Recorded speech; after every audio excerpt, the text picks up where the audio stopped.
Hello, Sunsiders, and welcome to a dark yet whimsical 5e one-shot of Hedge Maze of the Crescent Queen.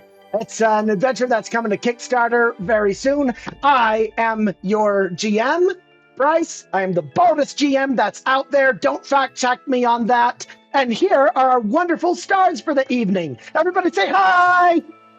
Hello. Hi. In case you don't recognize these people immediately, let's go around and do some quick introductions. Amanda, would you mind telling the people who you are, what you make on your YouTube channel, and where they can find you online? Yeah. Hi, I'm Amanda. You can find me at my YouTube channel, Misfit Adventures, where I talk about all things D&D and DM some games, which you can find there or on Spotify as well. Awesome. Diana, you next? Yeah, hi, I'm Diana Faye, also known as Diana the Rose. I'm a tabletop gaming content creator, streamer. I'm partnered over on Twitch, and then I'm also a YouTuber, TikToker, Instagram Reelser, I guess. I don't know. They need a better name, and they need one fast. I'm also a social media platform consultant, model, actual play performer, live play performer, and this intro gets longer every time I do it, so I'm going to cut it off there. But hello. Awesome. Tyler. You're really going to make me go after Diana. Sorry. I'm Tyler. You're good.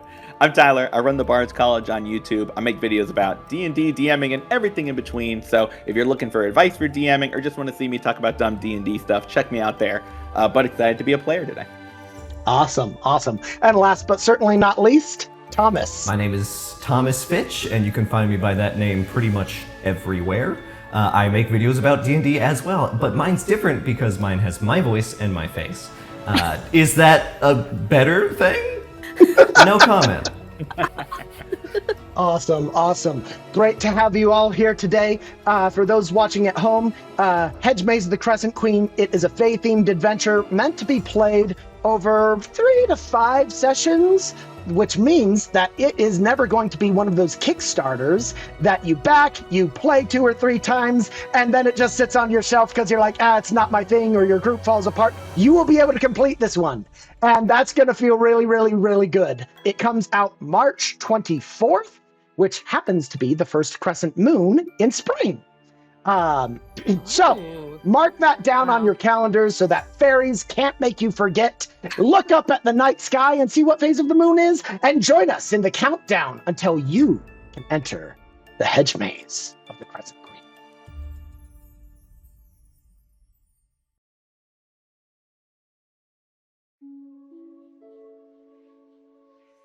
No one really knows how long it's been. A few nights? A week?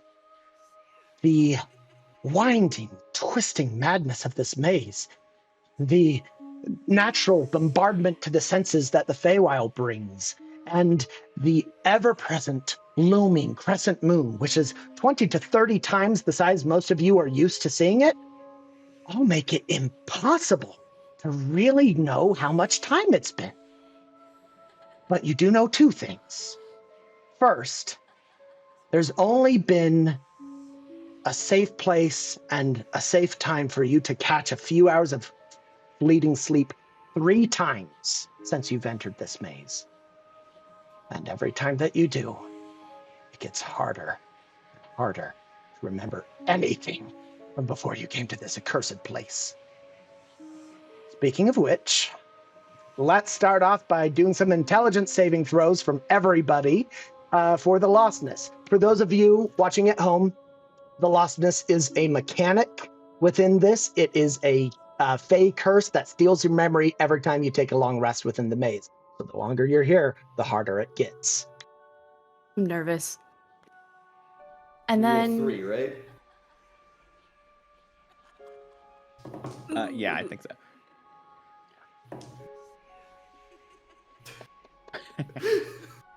Off to a good start, huh? oh no. 14, 14, 12 for me. Let's just do them one at a time. So 14 was your first one? Oh, Yeah. 14 was first. Don't worry. That's a good thing that you get to re-roll those other 2.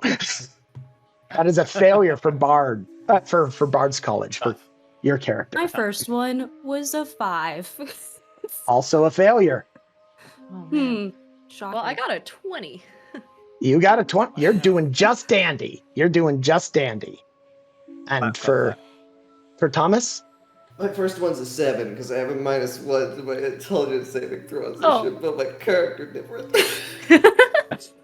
Everybody except for Diana's character gains 1 level of lostness. That first level of lostness, go ahead and make those decisions. And while you're doing that, I'm going to say what happens the first full night that you're in the maze. Crashing through one of the hedge walls comes an elephant with glowing blue eyes. It's clearly not in its right mind. Something has provoked it, and it is dead set on grinding your bones into the earth. Shortly after that, you come across some seemingly friendly faces, some moth-like fairies that come and ask you questions about the Sunsider world, and about partway through this conversation, half of you notice you've been enchanted, and the other half have noticed that your packs have been rifled through. These thieves go off after you've been accosted, but there's a bit of luck. One of you finds a healing potion on the ground. You pocket it, but sadly, when you go to do battle with a spirit that's made entirely of black fire, you pop the potion to realize it is not a potion of healing, but one of poison. Whether that was one of you and you managed to survive, or there's a 5th adventurer who does not make it tonight. We do not know, we will not tell, but we do know that we have to make another save against the lostness as you sleep again. So, we are doing a slight variation on the lostness from what we played in the other recording. For those of you who have succeeded on your last saving throw, you don't get a saving throw this time. You just gain a level of lostness. So, the other 3 of you, please roll your intelligence saving throws. 6. We're on a heater to start. Oh, yeah. You all do have heroic inspiration if you want to use it at any point. I'm going to use it actually right now. He's busted it out already. Yeah, you know what? I think I will also use it. 20 with the heroic inspiration. Wow, that 20 is a success. Big. 10. 10 is a failure. I'm so sorry. It's, it's the way it is. 15. 15's a success. Okay. You find a pond of clear water, which is so good because your throats are burning with thirst. You go, you fill your canteens, only to find that there is a slime emerging from the water, made of congealed tears and sorrow of those who have drowned in this pond before, looking for new victims to add to its collection. Shortly after that, a massive 2-headed bird, completely drenched in blood, flies and talks with the 2 of you. One of the heads interested in learning your stories, the other interested in what you taste like. How that conversation ends, we will not know, but we do know that finally you see down one corridor.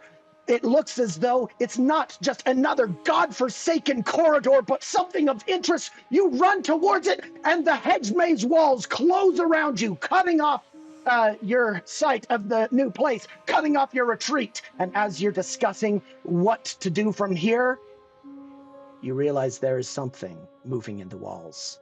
Something terrible. But we will not know what that is because that's not the story we came here to tell. The story we came here to tell begins at the end of the next night of sleep. Everybody, roll 1 more save against the lostness, except for Tyler and Thomas, who automatically fail. Oh, man. All right, I got a 17. You got a 17? That's a pass. You succeed. 10. Sadly, there is one member of your group who has every single night under the wrath of her patron. I don't roll well when I'm a player. She has How it always goes. succumbed to all 3 levels of lostness, and she now has a very difficult choice to make. As you're making that choice, Tyler, your character opens his eyes and sees that same oppressive moon that he's seen nonstop for the last who knows how long. Please introduce your character and tell us how they're doing. Good thing. So as Quill opens his eyes, he is a human bard, not quite middle-aged, but starting to get there. His eyes open, he sees the moon above, he's instantly hit with the dread of still being stuck in this place. He's got black braids that are pulled back under a hat that has a feather that flops over one side. He's wearing what were once pretty nice red and gold silks and like a nice overcoat, boots, gloves, all the works, but they're starting to get dingy and frayed after being in the maze for who knows how long. As he wakes up and stretches a little bit, he kind of instinctively pulls out his lute and begins to play. And as he's playing just sort of like basic harmonies and melodies, the strings start to glow just a little bit. He watches a little rain cloud forms above him and rain starts to fall on him. Not real, just an illusion, but it kind of betrays how he's feeling about being in the maze at the moment. And as he's doing his warm-up, he starts to try to go into like an elven melody that he used to know, that he can't remember anymore because he can no longer speak Elvish. And so, not a great morning for Quill to start out with. Diana, how do you react to the kind of start and go of Quill starting to sing a song and not remember the words? I think Lamadia would is just a couple feet off to the left. At first, she thinks it's part of the maze or some dream that she was having. She kind of like slowly rises and looks around and tries to make eye contact with him. She's currently wearing this spiked armor, but every single spike looks like an icicle that comes off of her pauldrons, a couple off of her like chest kind of sticking straight out dangerously, a couple crack against the ground as she kind of like lifts herself up onto her elbows and then immediately regrow again. And you can hear cracking of her armor as it seems to have frosted over and almost iced over. But she kind of like stretches, works out the little bits of ice that have gotten in between the grooves and sits straight up and then just goes, "Hey, can you not?" Trust me, I would love to not if I could, but somebody has to play something and someone has to come up with a plan to get us out of here. So if you don't mind, I need to warm up. He's going to keep kind of just like cursing under his breath as he can't remember the stupid lyrics of this stupid song. She kind of like brushes her hair back. It's like this dirty blonde sort of color. And then she stretches. And then in one fluid motion, bringing her arms down from the stretch, she grabs her pillow and just launches it in your direction. Quill does not dodge at all. It just hits him right in the side of the head. Ugh. He looks over and seems like he wants to say something and then just thinks better and says, fine. Puts the lute away and then kind of turns to see if anybody else has woken up. Thomas, your character is definitely waking up during this little kerfuffle between your two found companions in this maze. Please introduce them and tell us a little bit about how they're doing. My character is a white dragonborn, classic dragonborn look. He's got those piercing blue eyes you come to know. His outfit, however, is a little bit atypical. It's kind of like a bunch of hodgepodge piece of armor, all sort of clamored together, clearly from like different pieces that have been assembled. He wears this large, bright yellow scarf that has started to get caked in mud since being here. That sort of like drapes down his back, almost like some kind of pseudo cape looking thing. It looks like he would be rather striking and appealing from a great distance, but when you're close up on his outfit, you can start to see how it's fraying in the corners and stuff like that. But he definitely looks like he's built to be a fighter. Whether or not that's legitimate is questionable. As he gets up, he's just sort of like digging into his own face. We can only get so much sleep here. And now I'm up sooner than I'd like to be. It's not my fault not all of us can appreciate the arts in the same way. Oh, I appreciate fucking arts. And with that, we turn to Amanda's character. Amanda, would you mind introducing your character and how she is feeling at the moment? To the sound of her party members arguing, she sort of groans and wakes up. She outstretches her hand like she's trying to cast Mage Hand to grab the pillow and throw it back at them to get them to shut up, but nothing happens. And she just sort of looks at her hand confused. Yeah, we really need to get out of here. I just feel like I'm missing something. Like, I'm not whole. This place is weird. Ugh. Does anybody have any ideas for what we could do? I mean, we've been wandering around this place, talking to weird birds and seeing creepy tier monsters all the time. I'd love if we could put together any kind of plan. Perhaps somebody smarter than me, someone who knows more about this place than I might. As soon as you say someone smarter than you can see that Lamadia is just like mentally checks out of the conversation. She looks around and is like, where the fuck is my pillow? Oh, yeah. Yeah, Nadine just sort of looks around and sort of nervously grabs her braid and fiddles with it. And she's like, I feel like maybe I could have been more helpful before, but at this point, I just don't know. I just don't know. He looks over at Orianaris and says, I mean, you can do like flips and stuff. Could you maybe get to the top of the hedge maze and look out, see if there's anywhere we're going, see if you can see a heading that we can travel toward? Well, logic doesn't really work here, but maybe, perhaps, if something doesn't get me through the walls, that is, it's a good start, isn't it? You could play a song to, motivate him. Maybe. All right, maybe I'm climbing. I'm climbing. Okay, never mind. No, Nadine, what song did you have in mind? I'd love to know. Maybe something like. Maybe something tied to your roots. Something an older song. One of the classics. Sure. Sure thing. And I'm gonna pull out my lute, and I'm not gonna play the song you're thinking of, which is called "Knights Just Want to Have Fun," the only song Quill is Of course. Instead, he's going to start playing "Never Going to Give Thou Up," which is about a lilting love song between two star-crossed lovers across the sea that is as equally terrible as it is melodramatic. But I will use that. I'll give you inspiration, Orianaris, if you want to use it to try and get up there. Wonderful. Knights just want to have fun? It's just want to have fun. Orianaris, as you climb, you've done this before at this point. Going up, you're expecting to see the exact same thing that you have seen so many times before. Just a sea of tops of hedge walls. You climb the full 80 feet up. You're looking around.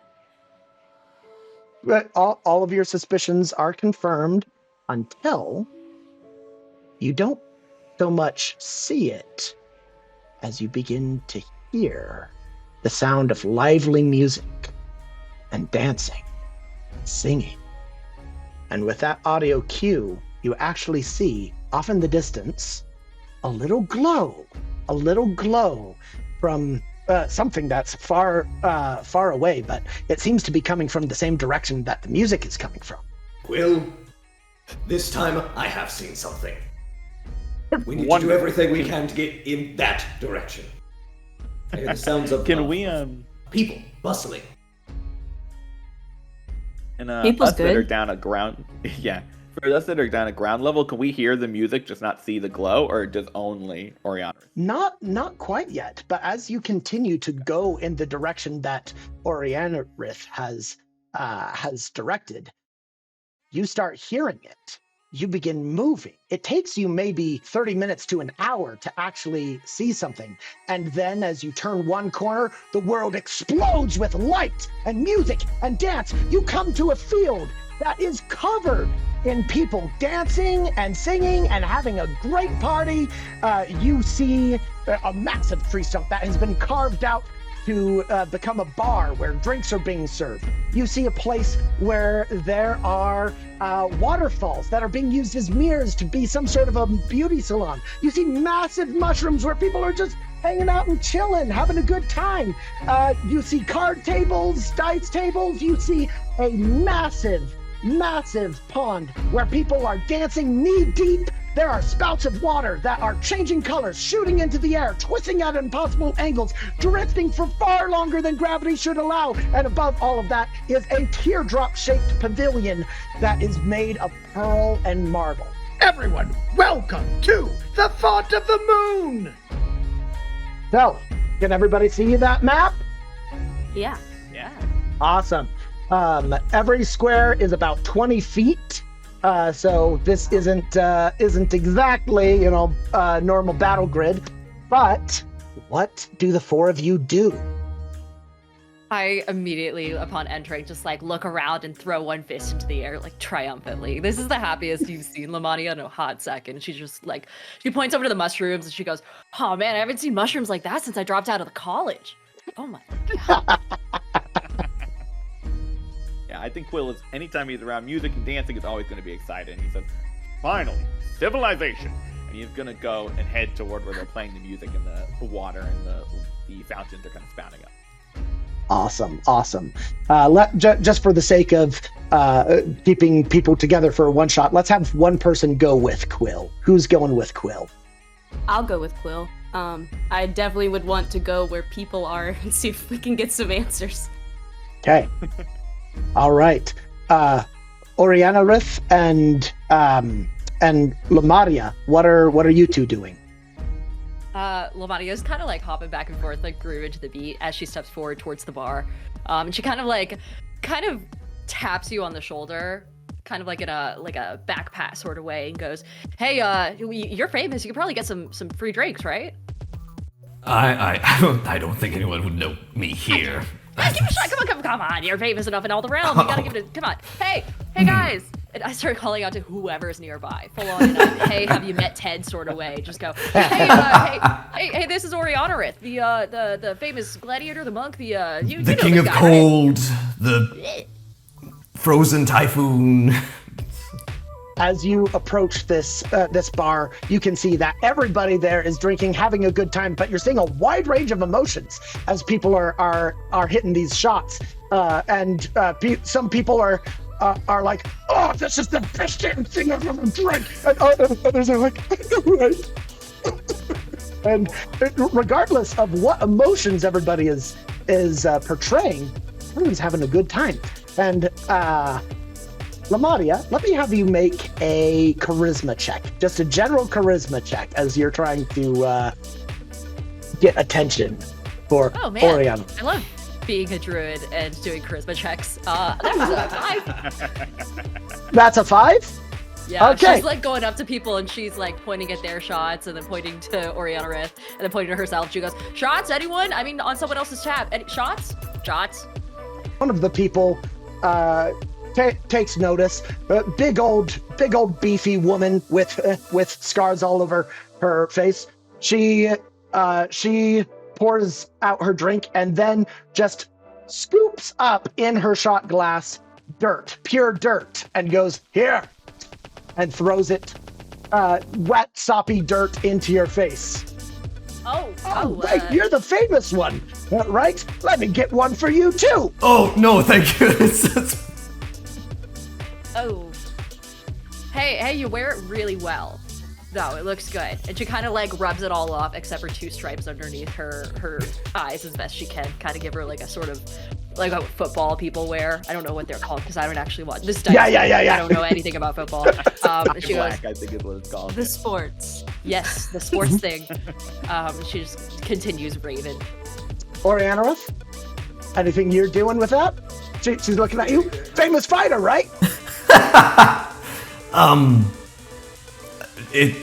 She was mistaken. I'm sorry. Please. Oh, I'm mistaken a lot. I guess so. And with that, we're gonna cut over to our party folk who are back over at the Font of the Moon. The Font of the Moon is the name of this place, but it's named after this pond that you guys are running up to. There are people dancing. There is a satyr riding on top of a unicorn, just going. And you see that there is a fairy grabbing an orc by the fingers and just kind of drifting around above everybody there. There are people of all shapes, sizes, colors, everything that you can imagine here. And they are all dancing and having a great time. Will is diving right in. He can sing, he can play, he can't dance. So he's just kind of getting in there, doing a little bit of this. Way too much arm action, kind of moving too much a little bit, but he's just going to dive into the pool and start dancing with everybody else. Emphasizing the elbows and the knees as you dance. Yeah, exactly. A little bit of the 2-step, you know. Perfect. Awkward middle-aged dad kind of dancing. Perfect. Let's get both of you to roll a performance check. Oh boy. Let's see how that goes. Pretty good. Dirty 20 for me. Dirty 20. Out of all of the things that have been stolen from you guys, enthusiasm for music is not one of them.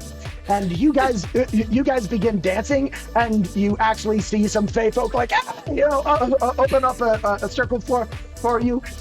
Each one of you has 2 or 3 people who are coming up and like grooving with you. And then all of the sudden, you hear from the font of the moon a change of music to something that is all too familiar for you, Quill. Way too familiar for you. And everyone goes, yeah! And they begin singing at the top of their lungs. Nice, just wanna have fun. Yes. I just wanna have fun. Way off key because everybody's too drunk here. Nadine is belting out the song along with the crowd. As the crowd starts singing, you see Quill's demeanor just completely, sobers up immediately, completely changes, and he just kind of solemnly gets out of the pond and says, if you need me, I'll be getting a drink. And he's going to turn and head over to where the stump is. You see a dark elf who has glowing blue eyes going, wait. Boy, you're one of those wanderers who's been going through the maze. Aren't you? Oh, yes, Quill, short for something, I forgot. What? Oh, your name is Quill! That song is written by someone named Quill. Is that you? Probably no relation, but whoever wrote it, I'm sure, is a genius who makes much better music now that they're aged and have learned and emotionally grown since then, I'm sure. Sure, yeah, but I mean, like, you gotta appreciate the classics, right, man? Hey! Sure. I mean, this isn't even, if you're gonna appreciate the classics, you should do it right. The key is completely off. They're hitting all No, it's just have fun! And they're like, hey, you know, come on, Matt. Come on, hey, you're like trying to, get out of the maze, right? Yes, actually, that is exactly what I'm trying to do. Are you sober enough to have this conversation? Can you tell me something else here? Yeah, no, it's not another thing, man. Come on, let's go meet you to my friends or the thing. And they bring you. Well, before I go, I don't want to go alone with anybody. I'm gonna try to shout to Nadine over the din, like, Nadine, a lead. I will begrudgingly stop singing along and go join.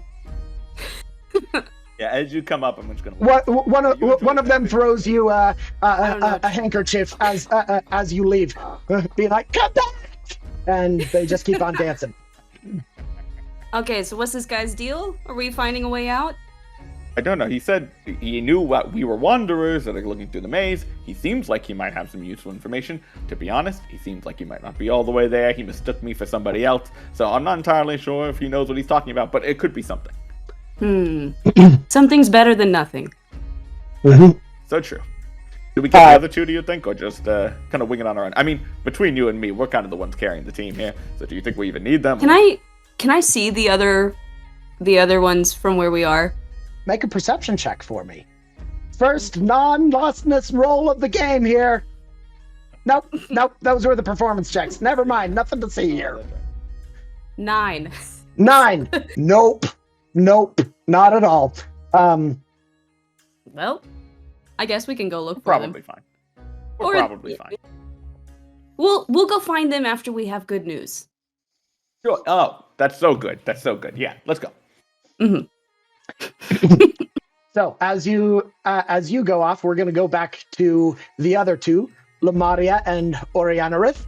The two of you looking like you're not having such a good time. When somebody walks on up, kind of a nondescript looking satyr comes on up. Hello. Hey, you guys look like you're a little bit down right now. Little bits of mud, still visible within the creases of your scales. Is like, hey, got a couple of drinks for you. Come on over. Come on over. We already had a round. It didn't end well. I know. I have real ones for you. Oh.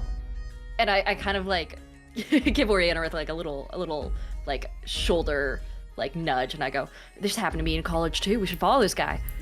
I don't think this is the same as he college. has something for. Come on. All we have to do is give him a couple gold and not tell anyone, and then he'll give us some good stuff. You saw the mushrooms. Let's go. Is that a Lamadia? It's just Drinks are actually brought to you by a harpy who looks like she's just barely containing herself. Here you go. Sets a platter on the table. There are 4 shots. One that's blue, red, yellow, and green. And the gentleman, the satyr's like, please, whichever one you want. Though I suggest only taking one, but follow your whimsy. Heroes first. Go for it. Stay on brand. I'll grab the blue. And he will slowly drink it. As you drink it, I mean, it reminds you actually a lot of home. It tastes pretty good. And as you're drinking it, you're realizing, oh my gosh, I'm never going to get out of this place. And you're just filled with all these terrible emotions and memories of things that you're likely never to see again. And for the next hour, you have advantage on charisma checks that are led with sadness. Furthermore, you reduce any damage that you take by 1 because you just can't feel anything anymore. Lamadia. This is like college. Wow. Yeah, I will take the yellow one. Okay, the yellow one. You. Oh my gosh, this does remind you of college. All those good days, all those parties, everything's so good. You are the opposite. You get advantage on anything led with happiness, and you get a +1 on any effect you perform or have performed on you that restores hit points. So you gain an extra hit point, or anytime you restore someone else's, you give them an extra hit point. Because you're just in a good mood. All good vibes here. Hey, isn't this great? Hold me. I'm not gonna. Okay, and I give him a little tap. She's currently doing the Macarena right now, but it's like to the complete wrong. It's like the equivalent of doing the Macarena to the cha-cha slide, and so she's just down to one hand while trying to pat you on the shoulder. This want to have fun, but they can't have fun because they have too much work to do. Oh, buddy. Oh, God. I look back at the satyr helplessly. He's looking rather amused. It's good stuff, isn't it? I haven't actually had them myself, but I know many people who have. I get the distinct feeling that you're kind of desperate to get out of this maze. Am I misreading things? Yeah, I think so. I mean, the music's great and all that, but I do have a family that probably miss me. So, yeah. Right. Well, I might be able to help with that if you would be able to help me out. And with that, we're going to cut over to Amanda and Tyler's characters. They're talking. Yeah. So, honestly, she's the best. Auntie Twi'illow. Just go talk to her. She does this sort of thing like she's super powerful. Like anyone but the Crescent Queen herself could get you out of the maze. It's Auntie Twi'illow. And someone's like, the last person. Yeah. She's a little on the grumpy side, but you can't argue with the results. Auntie Twi'illow. Oh, I was gonna say grumpy like she needs her coffee grumpy, or grumpy like terminally grumpy. What the hell's terminally? She's grumpy. Yeah, like it's good. But she can help you. Like, Right. go, like make a deal with her. She'll be great. Make a deal? Can we elaborate on that little portion there just a little bit? What? Yeah, she's some people call her like a hag, right? You know, it's like she likes she does make deals. She also likes playing, so like that's something you can talk about to like get things going. But I've never made a deal with her. But like, you know, if you're trying to get out of the maze, she's your gal. And But where we are is she? master negotiators. Oh yeah. Yeah, good question. definitely. It Thank you. would never go wrong. We would only succeed. Sorry, I gotta go piss, and then get up and they go away. Okay. Right. Thank you. Great. Well, we have a name, I suppose. Yes. Yes. You think this maze is one of those things where if we just kind of keep going, we're gonna stumble across her? Maybe somebody here has a map that we could take and borrow. One of the other people's like, oh no, she's over at the unless she's like going around and like messing with people in the maze, you know, stealing their organs or whatever. You know, she's she's probably just playing over at the Larceners Lounge. Like points over there, right over there. Where Okay. is there like a specific place they're pointing? Like is it just Yeah. There's a group of tables. Plenty of people are playing cards and dice and things like that. And with that, we are going to cut back to the other two. So, all that I need you to do is go into the basement and break a couple of those drums.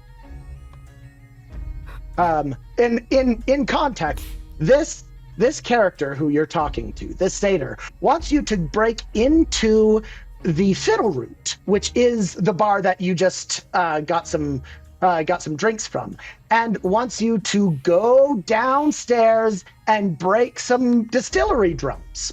That's it. And then he and his friends will show you the way out. I mean, is there anything in those drums? Like, is it just a waste? It's kind of a party foul, dude. They'll never be able to hold anything again. You're crying on my armor, man. Can you just, like, a little to the left? Thank you. It's like, Grab Let me a ask random you. person. are you all together here? Uh, Like, here. You feeling Uh, okay? On top of your game? No. I mean, I feel good. Oh, sorry. No, I guess not. I feel good. Wait, what? No. What? Assuming that something doesn't come around and murder you and turn you into fertilizer, you have at best a week. So, up to you. Gotcha. But I can tell you this because I know what this looks like. I'm not really a fan of the Crescent Queen myself, and this would be something that would really piss her off. But Oh. whenever you have an enemy of your enemy, you kind of have a friend.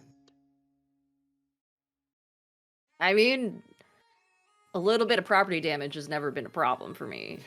And I know you've broken several, like, you know, things during in the old arena. I mean, that one time that you, like, you know, took that goblin and, like, stuffed him into a vase, then threw the vase over your shoulder, and then that was fun.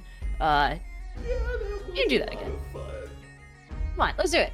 And- Talk it over with your friends. Talk it over with your friends. We'll find you. And Hey. with that, he kind of slips away. Feel free to take the remaining 2 drinks to them if you wish. And just kind of slips away into the crowd. Cool. Shots? No. No. So No. The 4 of you are able to get back together. Whether or not it's with shots, I leave it up to you. Do you still Why have is them, Lamadia, or did you drink them? Yeah. She's like holding them and trying to avoid them freezing off of from the curls of cold mist coming off of her armor, and she just goes, "Hey, you guys want some drinks? They're pretty good, honestly. I like it. I think they do You different know- things though." And I just kind of point Sure. over. Sure, Yeah. I'll grab the red one and drink it. Okay, It was green, I think. green. Yeah. Ladine, you kick it back, burns down like you Fireball. just drank. Yeah, exactly. like pure alcohol, like rubbing alcohol. And oh my gosh, every noise begins to sound like it's just grating on your ears. And for right now, leading with anger advantage. Leading with any other emotion, disadvantage on charisma checks. Disadvantage for you two as well, for anything not associated with your emotion. You get a +1 to damage on attack rolls for the next hour. And Quill, you start to feel cold. Shadows begin to become a lot more stark. Everybody's teeth seem to get a little bit longer and they lean in a little more creepily. Of course, all of you are seeing this through very different lenses at the moment. But you have +2 to perception checks and initiative rolls as you are so freaked out by everything else around you. And of course, led by fear, you have advantage on those charisma checks. Not anything but fear? Something different. You get disadvantage. Okay. As I knock it back and this kind of takes hold, I look at Lamadia and I go, have your spikes always been that long? Jeez. I mean, yeah, it's not about the length of the spikes, dude. It's how you use them. I'm going to just start inching behind. I'm going to start inching behind Orianaris and then see his kind of fangs coming in and just sort of inch away from the group. I throw my empty shot glass on the ground and I'm like, this is a waste of time. Did we get anything useful out of this? Can we get out of here, please? Go for it. She turns away and starts doing like the Cupid shuffle. Leaving. I think there's a hag we can talk to. Why are you crying? Because I'm sad. Yeah, talking to a hag right now? Absolutely not. No go, no way. No hags, no witches, no ghosts, no ghouls. Absolutely not. Tell me you all found something useful besides crying? Wait, I'm feeling really attacked right now. We found that there's a satyr who said that we gotta whisper this, okay? Come in real close. There's a satyr who said if we sneak into the basement behind the bar and we break some of the alcohol drums, the big kegs, the really big ones, he'd help us find a way out. I mean, that's property damage, that's breaking and entering. That could get us into a lot of trouble. I'm just throwing that out there. Well, I was kidnapped, so I think it's okay. I thought we just beat up the satyr and the hag. Satyr, sure. Hag, no way. Absolutely not. No chance. Diana, I'm curious. Would Lamadia at the sound of a hag remember anything? And at the same time, Amanda, would Ladine, as she stops and thinks about this being the Crescent Queen's maze, how do you think she is going to react once she's already angry with you? You can see Lamadia, she comes back into the conversation, kind of dancing, and she's leading a oh my god, what's it called when you dance in a long line of people? I'm forgetting it. It's not my culture. She's leading a conga line through your guys' conversation, weaving them around. There's two gnomes, one on the shoulder of the other.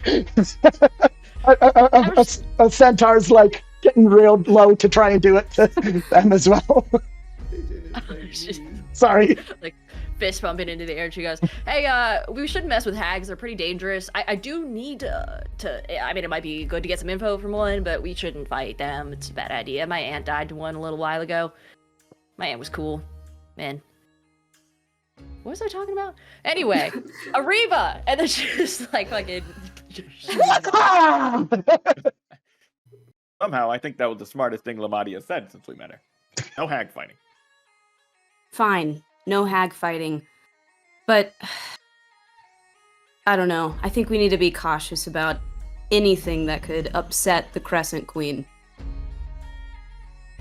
You know more about it than we do? You seem like maybe you know a bit more than we know here. Could you share, maybe? I agree with him. What are you hiding? Why are you so annoying? I'm not really hiding anything. I'm just, trying to piece together my memories a little bit. But, she might be a little angry with me. But you know, I'm a little angry with her, so there. So much fighting. So we got hags after us, potentially. We have this Crescent Queen after us. Is there anybody here who doesn't want to kill us, besides that satyr, I guess? That centaur in the conga line looks chill. He's pretty chill. I don't trust anyone with 4 legs. With that, 2 people kind of come up to you at the same time. The good old smiling satyr who doesn't want to, who gave you the offer, and somebody who you don't recognize at first because you notice the dark elf. Takes you a minute to recognize him because his entire face is gone. There is just one smooth head on top. No eyes, no mouth, no ears, no hair, and somehow from a non-existent mouth saying, "Yeah, I just remembered I talked to her for you. Shoot, she's totally down for talking if you want to go play a game with her. Yeah. Is it noticeable? And It's very noticeable. And then the other person, the satyr, kind of swaying. Tick tock. Are you thinking about doing something else?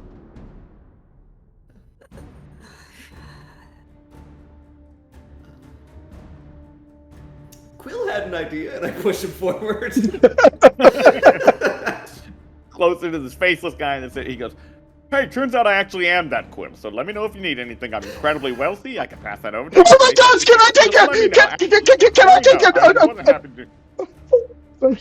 Great. And he'll turn to the satyr he doesn't recognize, but is gonna, I think, assume with the one who talked to them and said, "Where are these drums that she needs us to get?"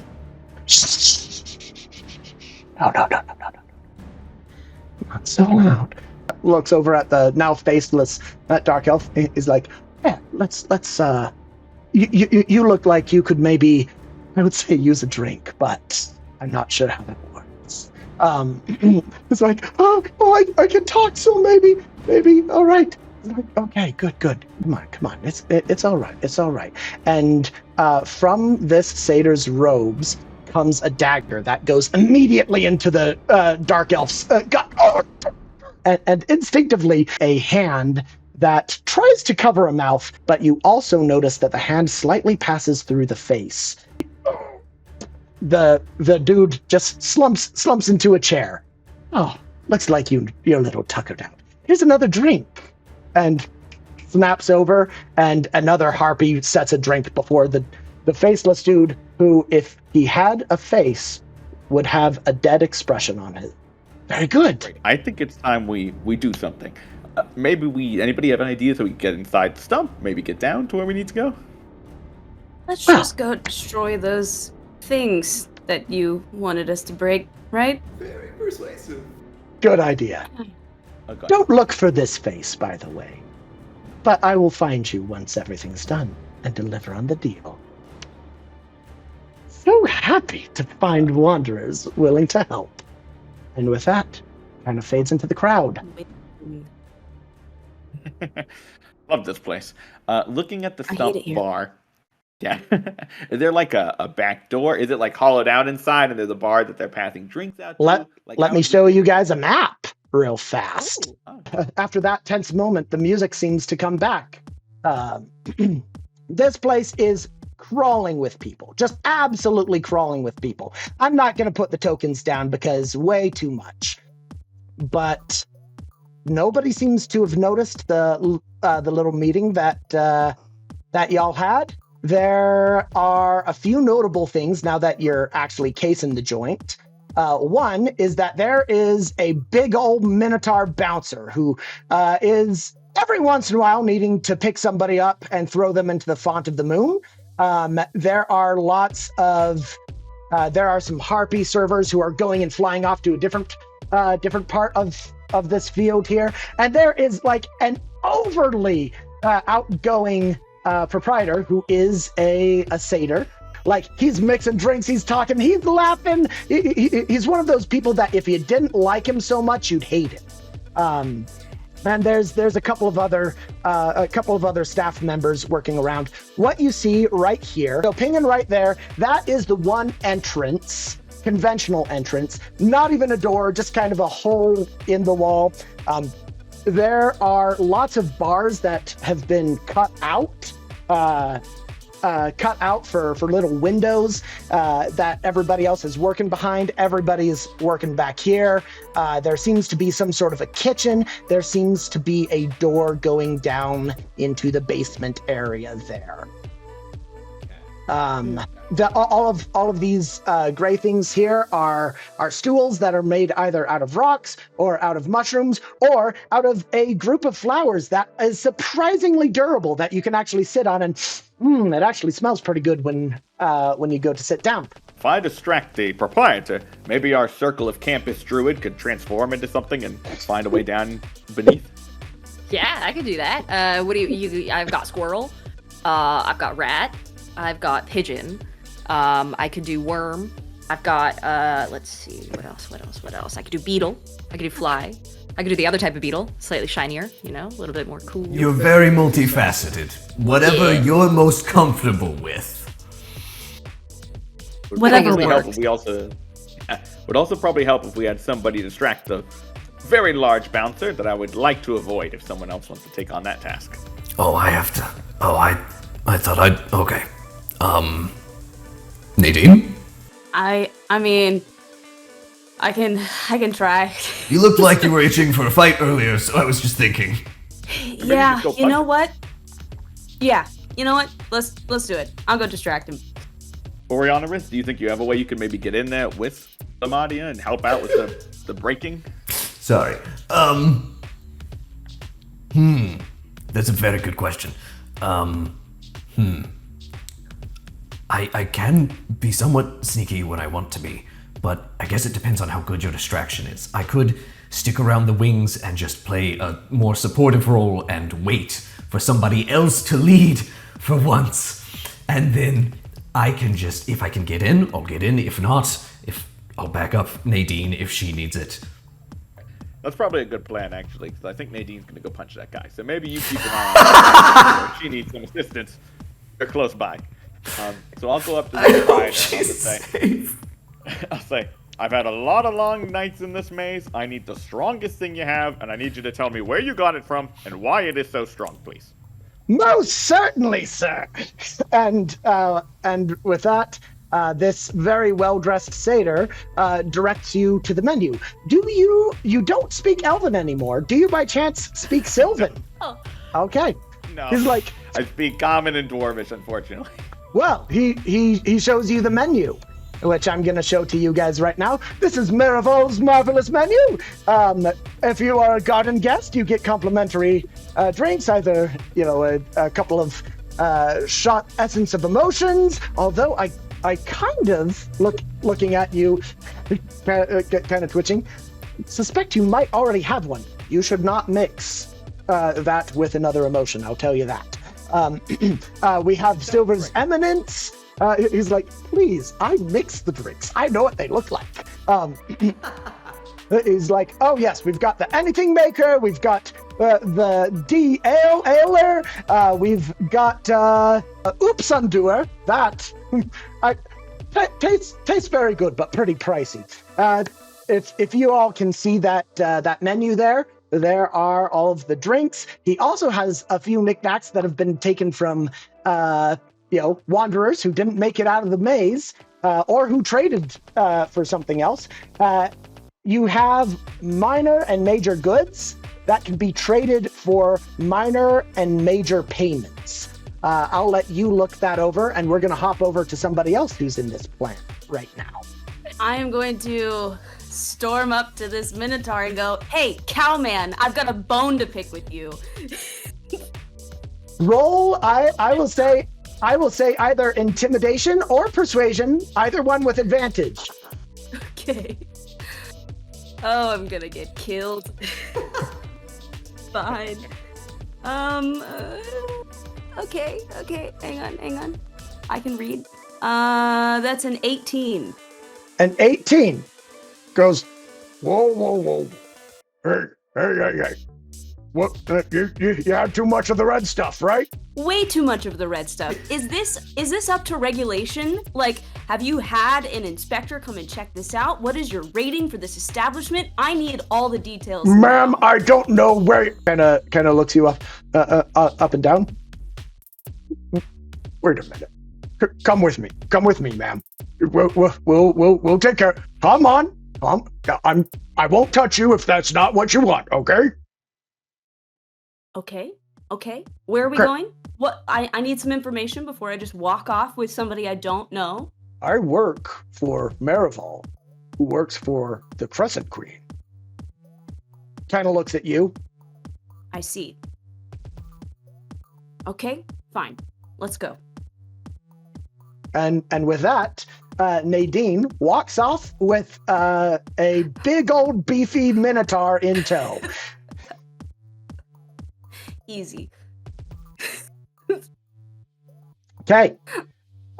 What are our last two doing with this? Lamadia and Orianarith.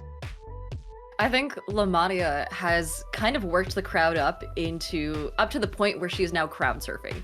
And she's like, you can see her very loudly like lamenting the fact that Nadine appears to have gotten 86th immediately upon like talking to the bartender, to the bouncer. And she's going to try and get the crowd to move as close to the door as possible and then start like lifting her, like throwing her into the air a little bit. And then midair, as she goes back down, she's going to try and wild shape into a squirrel. Use the crowd, dip between their legs, and then try and get inside.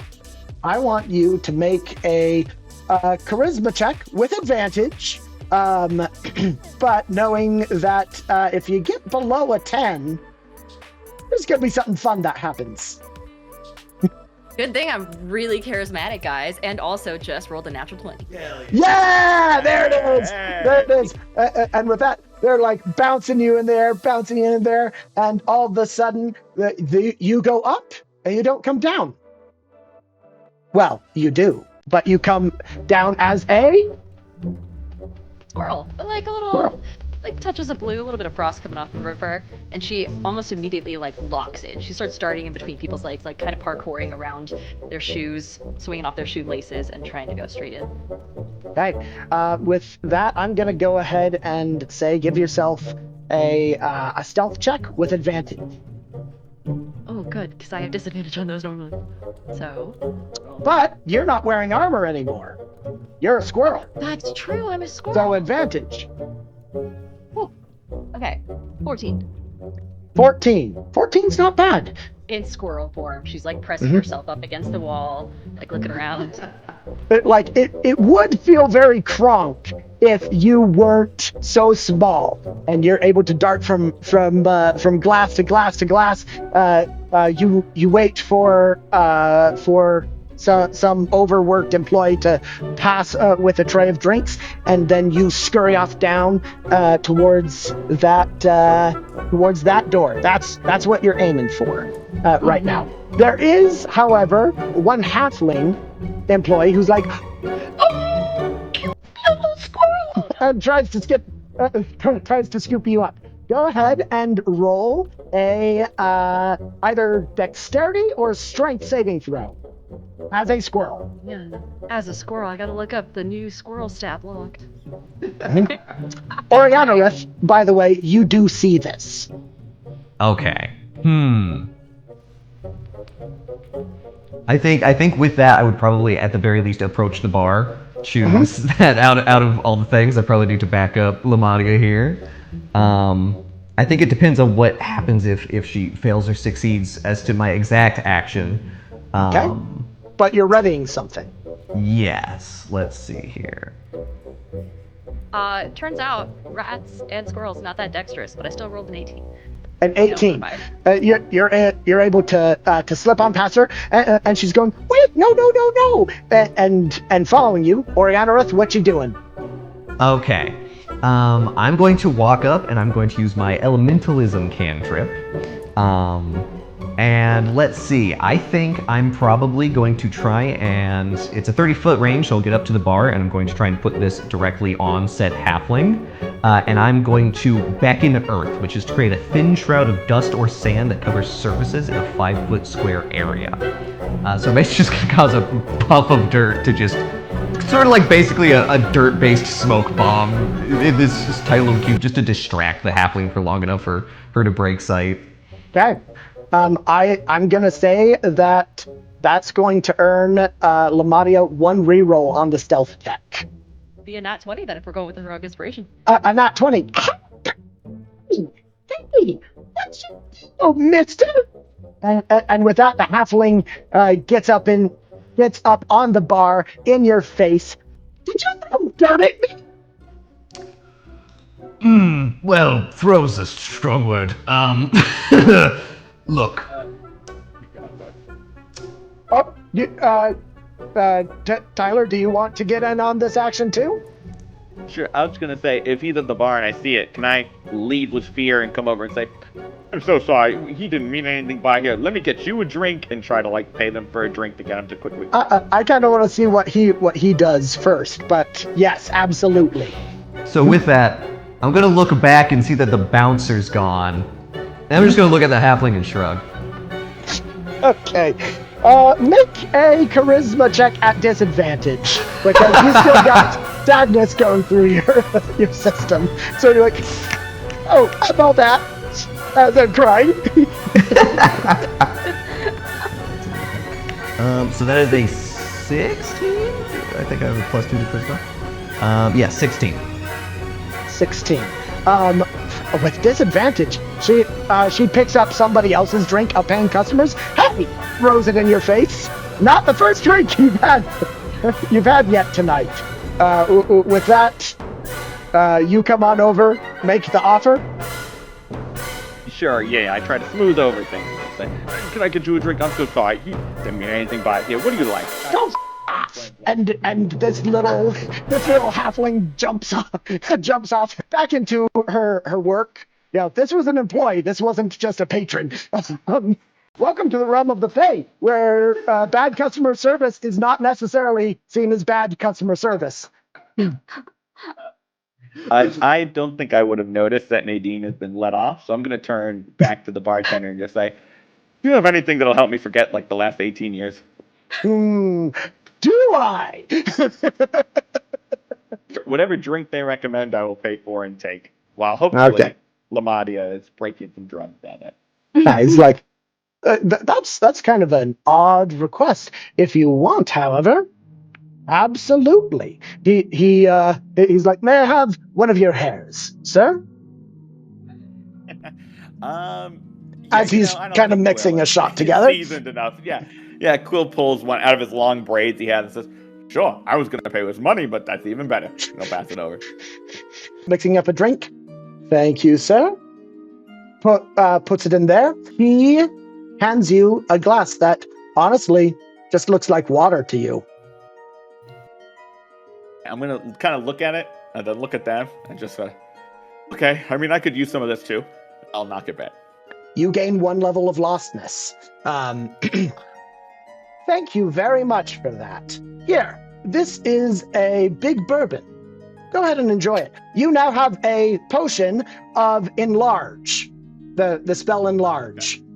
Because he actually benefits from gaining lostness, and so, this is a fair exchange. Tell everybody about the good deals that I give you. Oh, if only I could remember who you were in a few nights. That's more true than you understand. Yeah. Can you remind me what the 3rd level is so I know what I need to mark up? Sure. And I'm going to pull up that 3rd level of lostness for you. Nadine, you are brought to just outside of the Font of the Moon. You are brought to a spiraling staircase made out of blocks of what you know to be lunar marble. These are blocks of marble that come from the moon itself, and when moonlight touches it, they float into the air. You step on one, and you go up this helix, and the last step after you step on it, floats up to the top and becomes the first step. So on and so forth, as you ascend hundreds of feet into the air, this Minotaur in tow. You come to the pavilion of the Lunar Crown, and there sitting on her throne is your patron, the Crescent Queen. Let's have a quick break for bathrooms for everybody just right now. Take 5-10 minutes and we'll be right back. I'm worried. You should be. Immediately splitting the party hard. Oh. Yeah, we're down to 3. Yeah. We'll see. Good.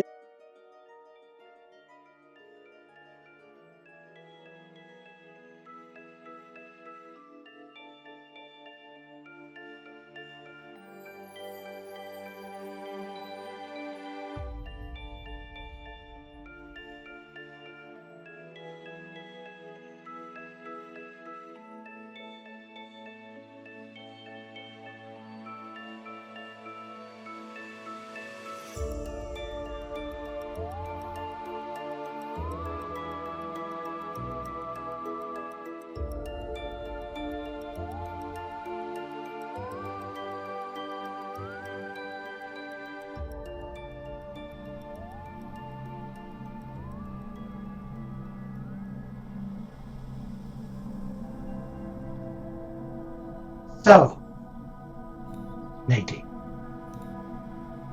how has your probation been? What are you on about? I don't even know what you're talking about at this point. Go ahead and make a deception check with advantage. Because that sounded angry to me. Okay, I'm just gonna... Hang on. Alright, I can do this. I'm not gonna die today. I'm gonna use luck. Can I? Yeah. Can I use a luck point? Yeah. I'm gonna use a luck point. With advantage. Because I might die today.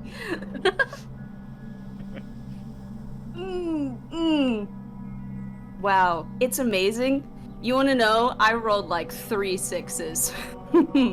That is not a good number to roll 3 times. It is not a good number. That's a total of 11. A total of 11. So, yeah. Not good. Go ahead and roll a dexterity saving throw for me. Nice. Great.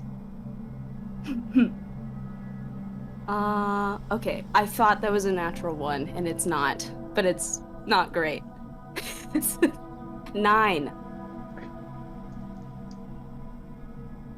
You feel all of a sudden a tug from behind your belly button. As gravity flips on you, and you run into the ceiling, taking 10 points of bludgeoning damage. And then immediately you feel gravity return, and you're now prone, taking a total of 10 bludgeoning damage. She's like, clearly not good enough for you. Perhaps you need longer in this place. You know, that was probably fair. How much longer, oh beloved Crescent Queen? She looks at you with an expression of like, really? You're gonna brown nose me now? She's like, I think that all depends on your attitude. Are you trying to make contact with my sister? Giving you a very pointed stare of like, I dare you to lie to me. It was a stupid question. It was just a moment of inquisitiveness. Okay, I'm sorry.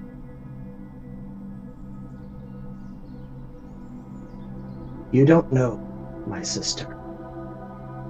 You do not want her to be at the end of the leash that you are on. I am the better choice. I'm doing this to help you. Can I insight check that? Go right ahead. Ooh.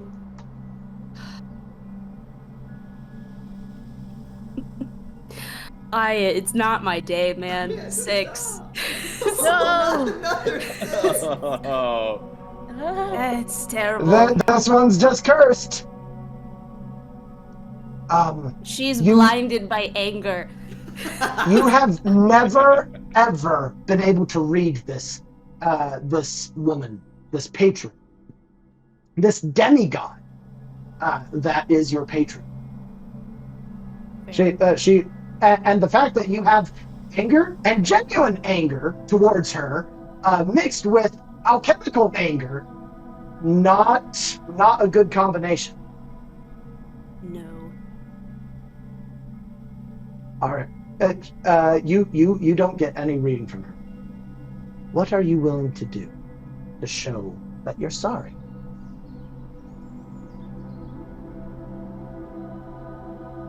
What would you have me do?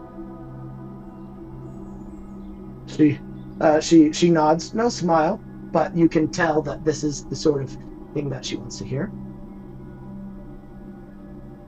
There are people in this maze. Ones who are not garden guests. They're not wanderers either. They're here, and I don't want them to be here. But I cannot find them. Do you want me to help you find them? Yes, and end them, and anyone working with them. Do you have any more information on who these people are? There have been sightings of various individuals stealing crescent medallions from my guests, murdering, making life just generally harder for me, and the sort of appearance that I want and the safety that I want my garden guests to feel while they're here. But I have a suspicion that they can change their visage, their faces. So sadly, a description is not going to do you a lot of good with your abilities. And it's multiple people? I suspect so. Otherwise, Okay. it's one very powerful. With that, All right. we are going to cut over to Tyler, who, at the moment, Sure. everything's going down. Bourbon, right? No. You're drinking the lostness potion that you drank earlier. Right. And then they gave me a big bourbon. I thought after that's like. Well, yes. Yeah, We're doing just a little bit of a. Yeah, sorry. Just want to make sure I'm. No. Thank you. Sure. So as I go to drink, I kind of turn to Orianarith, and I'm like, if we need to make more of a distraction that's maybe a little less noticeable, I can usually make little things appear. And I'll go to cast Minor Illusion, just like make something small in my hand, and nothing happens. And I go, well, that is so unfortunate. Do you know where Nadine is? I think based on that, Lamati is in. Do you know where Nadine is gone? I don't see her or the Minotaur. I'm so sorry for what you've lost. Don't even worry about it. My lute does the same thing, and I start playing on the lute, and I make like little butterflies come off of the side of it. And I go, it's fine. Need to focus right now. I reach know out to you're grab sad. one. I am scared witless. Yeah, it's just passing through. Where did it go? I am so hoping Lamati is doing better than we are. We need to find Nadine. If you don't know where she is, we need to see where she went. She left with the Minotaur. Let me go out and check. He's large enough. Perhaps I'll be able to see him through the crowd. Orianarith and Lamadia, you got your shots first. I'm going to say that yours are just on the edge of wearing off at this point. Maybe you get one roll if you so choose. But go ahead and give me a perception check. You're looking around for Nadine. Correct. Oh, that's really good. With perception, that is a 23. A 23. You do not see Nadine anywhere. Right. If you want, I'll let you remember where it is that she was, like the general direction that she was going off. But I'll give you this, which, Melania, you go ahead and make a perception check for me as well, as you head down these stairs. Oh man. I'm still good at those. Yeah. Oh my gosh, I'm rolling amazing. 23. Can you imagine if I had rolled something like 23. 6? Oh. What's that like to roll amazing? Both of you, you as a squirrel dashing away, you look up, you notice that there is a rope in this doorway, just hanging a little sign that says, "Employees only, beware of no." And you see that as a squirrel, and you see that as Ornamental. With that, we're going to go over to Lamadia. Lamadia, you see that sign. You scamper down, step, pretty silent. And you come to a threshold in the stairs where there is silver lining the floor and the walls and the ceiling. This threshold is about 10 feet wide, and you see ghostly silvery light just dance within that threshold. Do I have any knowledge of what it might be? Is it like... Give me an Is it Arcana on check. Oh. So you know in Dark Souls right before the boss where there's that fog wall? I haven't played Dark Souls. I'm at a disadvantage here. However, I didn't lose my... Arcana was not the intelligence check that I chose for my lostness, so I'm okay. Good pick. 14. With a 14, it is obviously got some abjurative qualities to it. It also has... Let me actually look up the stuff. I'm not Ooh. Just Google. looking things up on D&D Beyond, not a sponsor. But it can be. D&D Beyond if you're watching. I'll have to share something with you after this. Something that I just realized. It's got evocation magic as well. Oh, okay. Well, so do I. So I'm going to kind of scamper in, I guess. Well, I'll delicately place a single paw on a silver surface and just see what happens. Just give it a little tap. A little bit of a tingle, but nothing. But you also haven't passed through the wavy, iridescent, silvery light. I'll try and get as far as I can into the room with full on playing a legally distinct version of the Mission Impossible theme in my little squirrel brain. I'm gonna try and dodge the light as best as I can and kind of scamper in. Go ahead and give me a Constitution saving throw. As a squirrel. Oh no, as a squirrel? Constitution saving throw. Wow, it's a -1. It's a Could have negative seen that coming for the actual throw. But I rolled a 19, so it's an 18. Oh gosh. Okay. You succeed. You're able to go through. You feel the magic, the light descending on you. It's tingling all over your furry body. But at the same time, you feel like while this magic may be more effective at different kinds of creatures, it's not so much for you. And you're able to go on through much cooler in your head than in actuality because you're a squirrel. You have taken 1 point of rating. Oh. And you feel like there's another effect that's just waiting there for somebody who rolls less good than you. Well, I just kind of like look back, look at myself, kind of like pat my little squirrel body, and then give a little squirrel shrug, and then I continue on. We're going to go back to Nadine.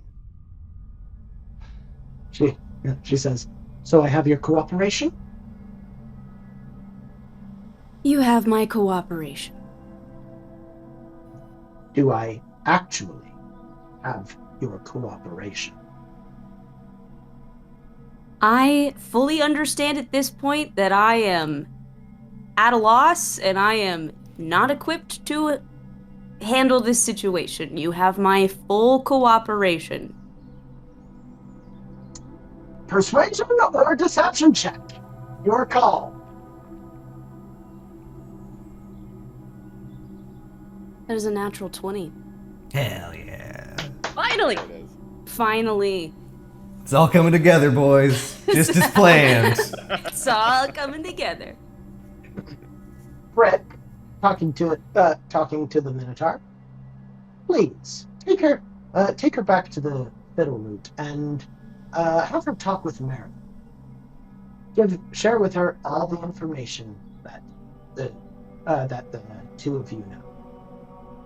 The Minotaur kind of makes an awkward bow and begins taking you down. The last thing that you hear from her, I really do care for you, Nadine. You do not want to have dealings with my sister. And with that, you continue down. All right, let's get Lamadia a map, shall we? I love that. You come down around this point. You see in this little dank basement, this little dank cellar, a bunch of wooden barrels, big old drums of a distillery, and sitting on what seems to be a very small pile of skulls sits a gnome. Or at least you think it's a gnome. Because he looks like he's like the original Wolfman from like that really old Universal film, except he has just patches of hair. It kind of looks like he's got mange, and like some of his teeth look kind of canine and wolfy, and some look humanoid in a very non-attractive manner. And he is sharpening an axe that has a serrated blade and has the picture of a wolf opening its mouth.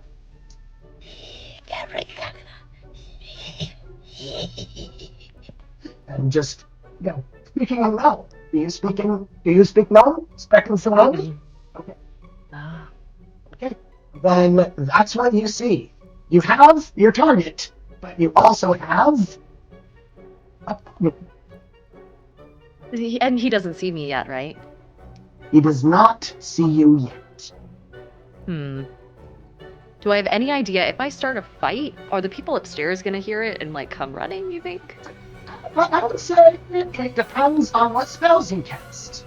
There are ones that I would deem as noisier. There are ones that I would deem as not. Oh man, the temptation here. It's a one shot. I'm gonna go in and still in squirrel form. I'm gonna scamper up to this guy right at the base of the set of skulls, and I'm just gonna kind of look up at him. And I raise my little arms up, and for a brief moment, it looks like that one meme of Elmo in front of like just a fire. And I cast a moonbeam on him. It's just like a just pure radiant light. Okay, let's go ahead and roll initiative. Okay. Amazing. All right. So I believe you get to do so at advantage because you have surprised this little guy. Oh my gosh, I rolled a nat 20 again. Oh my god. You definitely go first. Hey. And he sees you for a brief moment as like, and his mouth begins salivating, and I assume a 17 passes. Yep. Okay, Right. so he takes 2d10 damage halved, which will Do be this. 12. Well, awesome. We are going to And that was already halved? Oh wait, not half yet, so that'd be 6. I know how to do math. He screams way louder than that hit should have, made him scream. But that's because he is absolutely terrified of silver light. All right, so that is 6 points of damage to him. He's like, and he's going to leap like 12 feet into the air with this axe and just a mix between a wolf howl and a Christmas elf battle cry as he's going to come down on you with that axe. That is going to be a 17. Does a 17 hit? Oh boy, does it. Okay. That's also going to be a 15 as he follows up. And I need to make a strength saving throw as a squirrel. Oh no, I have a -4. Okay. 11. 11. Okay, 11 was a failure. You're actually prone now, but thankfully that wasn't a crit. I just rolled for it. You're going to take 9 points of slashing damage, followed up by, I rolled really low, 5 more slashing damage. And he is really confused at why this squirrel isn't absolutely a bloody mess at this point. Oriana and Quill, you guys, especially with your heightened fear senses kicked in, you hear that going on downstairs. What is it that you two do? Right. I'm going to look at Oriana and say, after you. All right, I'm just gonna rush forward and like try and baseball slide down the door, tumble down those stairs. I will very reluctantly follow it. Let's go ahead and have you guys roll initiative as well. Okay. I got a 22 plus 2, I think, because I'm afraid of everything. So 24. That's true. Okay.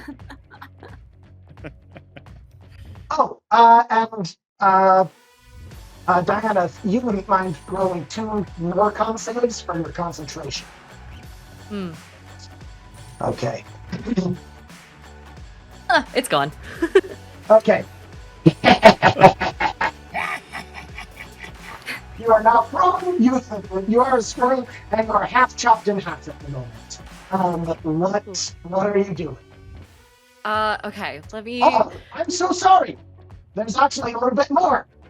Oh, no. This axe, as you see, you got knocked prone on the first hit. And this axe, as it raises for the second hit, you see the mouth of the rope. It's open a little bit more, and then you're going to take an extra 7 points of damage as the axe comes down on you. Ooh. It goes... Shrill squeak. Okay. Oh no. All right. You have your turn, Mabuuzliog. Okay. Is reverting out of a wild shape still a bonus action? Yeah, I believe so. Okay. I'm going to use my bonus action to basically, like, on the ground, just revert back to Lamadia's form, frost and, icicles and all. And she's going to use her half her movement to stand, I'm assuming it still is. So, 15 feet. And then she kind of, like, laughs a little bit. And she just goes, man, it's a cool axe. I kind of want one. Where did you get... Actually, you know what? I don't care. I'll just take yours. And then she swings out with her sickle with an attack. But before you do so, he says in Gnomish, but subtitles pop up. I don't speak Gnome. Sorry. I don't know what that means, but and she just kind of gives like an awkward little like bow of respect. She has zero concept of Gnomish culture. Okay, go ahead and make your attacks. 10 to hit. Oh. There's only 10. That is a miss. All right, Oriana-ish. Okay. So where specifically am I? Like, how close can I get? What's your speed? Let's see here. My speed is 40. 40? Yep. Okay. You're able to, before your full movement, get to that shimmering portal that I described Awesome. earlier. What do you do? I think he'd look at it for a second. If you allow inter-talking between turns, it'll be like, Quill, can you dispel magics? No. All right, just dive right in, because he's got nothing. He's used to fighting in an arena. He doesn't do anything else, so he just dives head first. Constitution saving throw, please. All right, let's see here. 13 plus 1, 14. 15? 14. 14. You needed a 13. You're good. You are going to take reduced 1 point of radiant damage. Okay. And an effect does not hassle you any further. Wonderful. You pass through it. You're on the other side. That's your full movement, but I know you have special things you can do as a monk to get all Very the way true. down the stairs to where your friend is. I think I will start. I'll just use a bonus action dash for free, because that's a thing a monk can do now. Don't need to spend a key point just to dash. And I'll get right up on him. Let me see if I can move my Perfect. token. Roll 20. Like I You see I where can he is? physically move my. Yes, it's. Okay. Roll 20 is just slow for Yep. me right Yep. now. Yep. Got it. But yes. Okay. Now I'm down there. Also, if you'll allow me to do a slight retcon, because I misremembered, I technically have to do this at the start of my turn. Sure.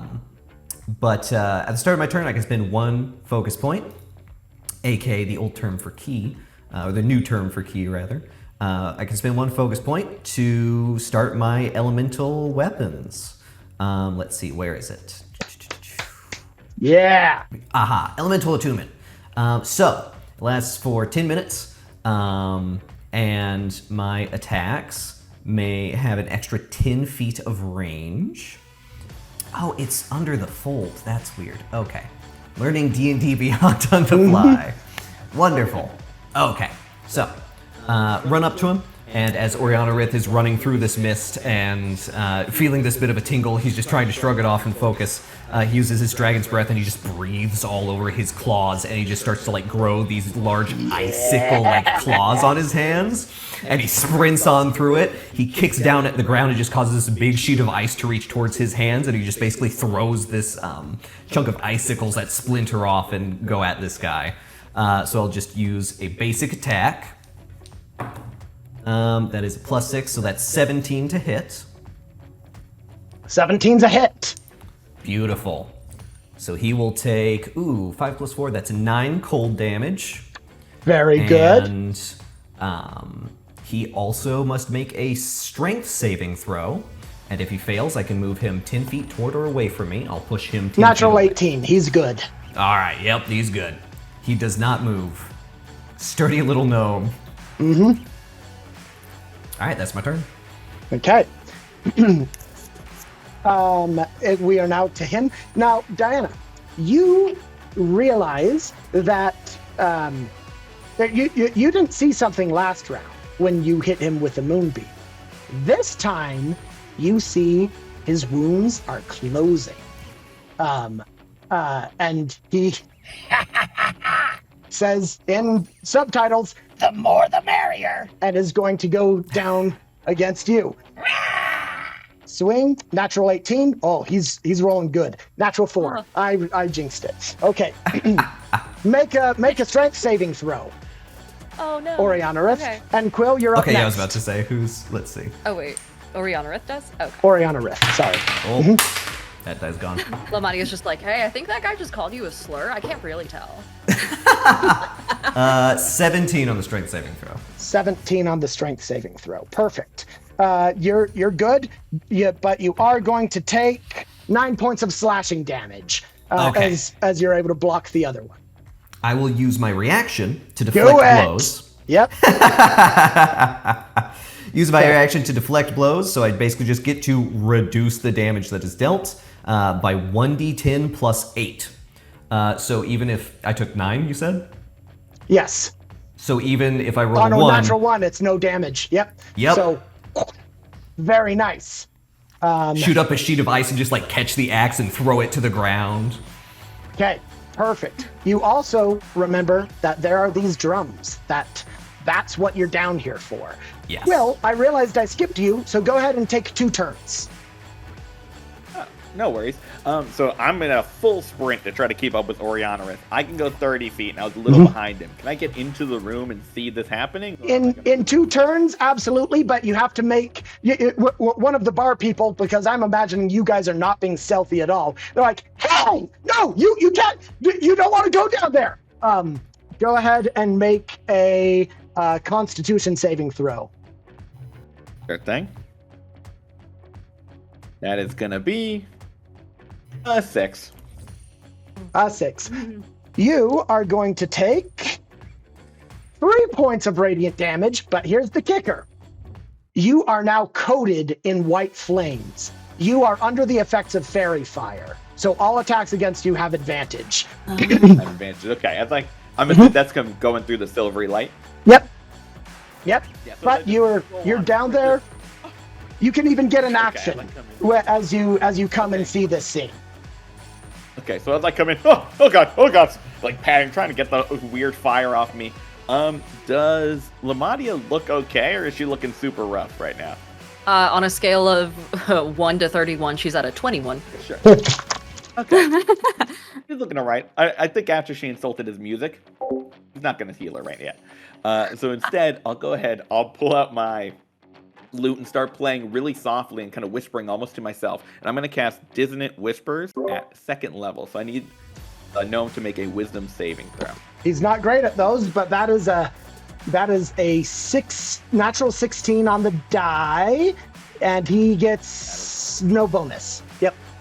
Yeah, he's already there. So it's 14 halved to 7 points of, I believe, psychic damage. Okay. 17. Reduced to half, that's going to be 8. Okay. And then as my bonus action, I'll kind of like pick up the playing a little bit, sing a little more of a jauntier tune, and I'm going to inspire Orianarith. So I'm going to give you another inspiration die, because I think my old one, you used the old one, I think, of that climb. So you got 1 more inspiration die. Perfect. First turn. Second turn, seeing that, or do I still get to? We can sorry, because it's totally fine. Yeah, you having to dash down there because you're slower. Oh yeah, I was getting there. You're totally good. So yeah, that was my action. Okay, Lamadia, back up to you. Orianarith, you're on deck. Oh man, okay. I'm actually going to turn and just kind of like look at the axe, and I'm like, man, that thing kind of bites, doesn't it? And I'm gonna walk away from him, even if it takes an opportunity attack. He absolutely will. That's fine. I don't think that's going to be a hit. That is a 13. That does not hit. Okay. Sweet. Nice. So I will kind of like look over at Orianarith and I go, oh, hey, I can do that. And then I cast Primal Savagery on myself. So I extend my fingernails entirely too long and then slice open one of the barrels. Okay. You do make an attack. Go ahead. It's not a terribly high AC, though, as you might imagine. That's a hit. Wonderful. That's exactly what you need to get. Perfect. It takes 9 acid damage then. Okay, 9 acid damage. Let me double check the hit points here on this thing. This thing is spraying a lot of white mist everywhere. It's not quite broken. It is hanging on by the finest of thread. 10 hit points, 10 armor class. That's what you're aiming for here, guys. Okay. Anything else for your go, or is it Orianarith's turn? I am going to... I can't Healing Word myself, can I? Oh, I can! You can! Mm-hmm. I'm going to use a bonus action to Healing Word myself and gain...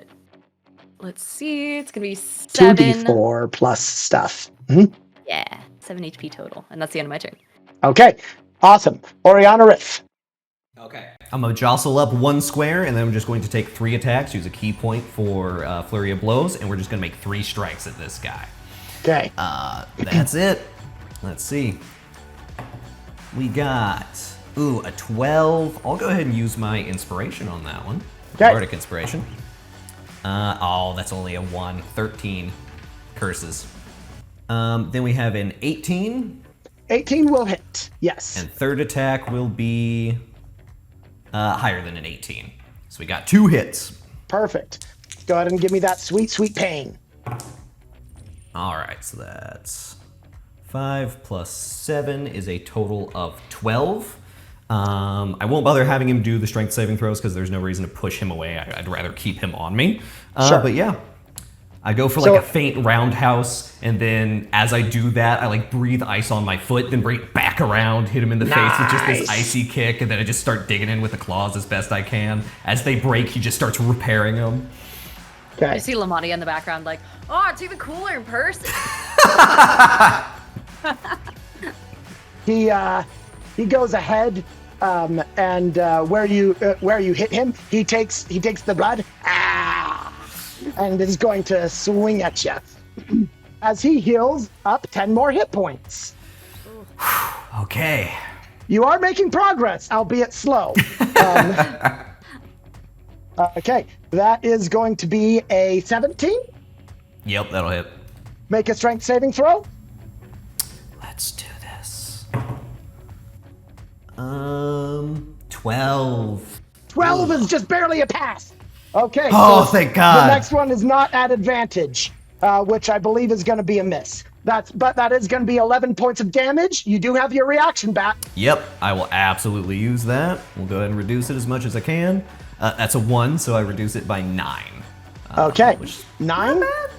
Perfect. You take 2. You are doing great. But he does see that there's a nice shiny bar in the room, and he's going to take an attack of opportunity from you to go ahead and. Oh, that's right. You used your reaction. Yep. And now he's base to base with Quill, about to attack. We are going to go ahead and cut and go to Nadine. As you're walking back, my name's not actually Brick. It's Brock. Brock? Has she Brock ever the Minotaur? Has she ever gotten your name wrong? Yeah. It's... I don't... Does she pay attention to names? Like, how much does she really care about the little guy, right? Part of me wonders if she does it intentionally, you know? Honestly, like, get inside your head. That seems so like her. Man, it's like she's trying to get under our skin. Yeah. Well, all right. So, hey, make way. Going up to the bar now. He's like, let's go and get Marival. Wait, there's a lot of commotion out and around the among the staff. They're like, hey, no, you can't go down there. He's like, oh no, sorry. Go talk to Marival. I'll go figure this out. And he You know what? I think I got this. I can handle this. And you go get Marival. Go ahead and make a persuasion check.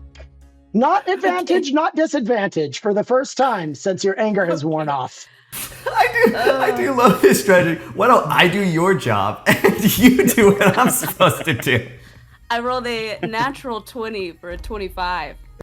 Wow. He's like, Ooh. oh, yeah, all right. Thanks. Go in direction.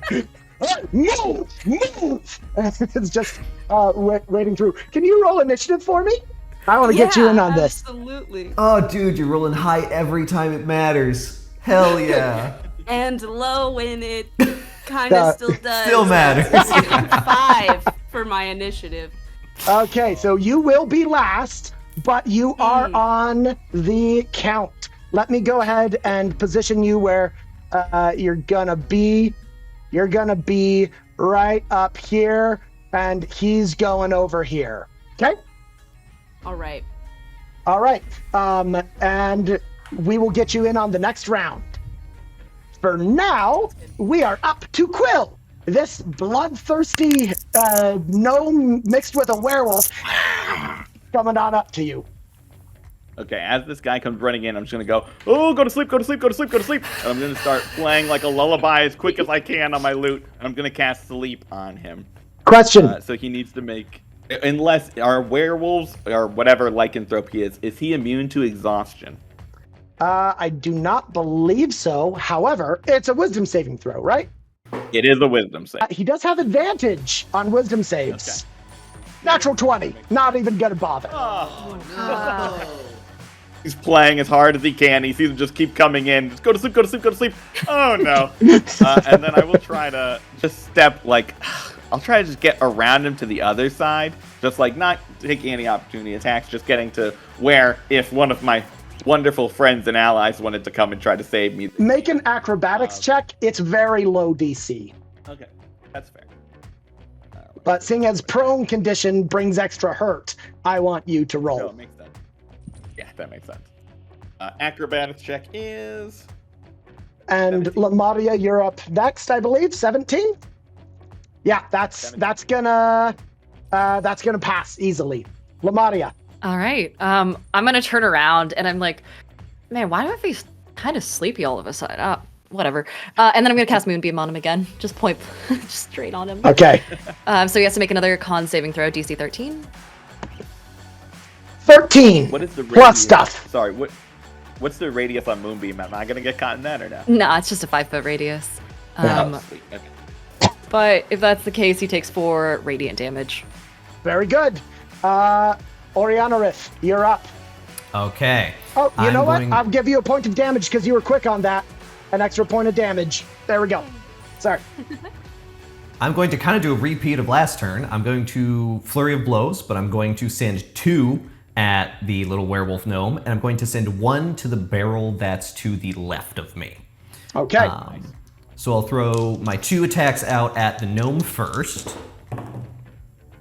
We got, 23 and 21. Both of those are hits. Damage. Surprise, Can he surprise. roll 2 strength saving throws for me? Okay. Natural 1. Wonderful. He gets dragged up to me. I basically create like a sheet of ice underneath him, and I pull him He to me. slides on back as he's trying to go up these stairs.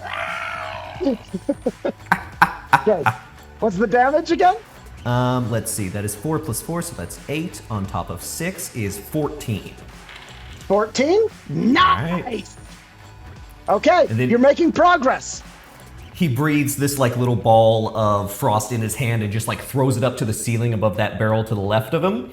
And he just makes it like grow with this tiny little tip keeping it attached to the ceiling to the point where it gets so heavy that it just snaps off and this little tiny boulder just falls down and tries to smash it into said barrel.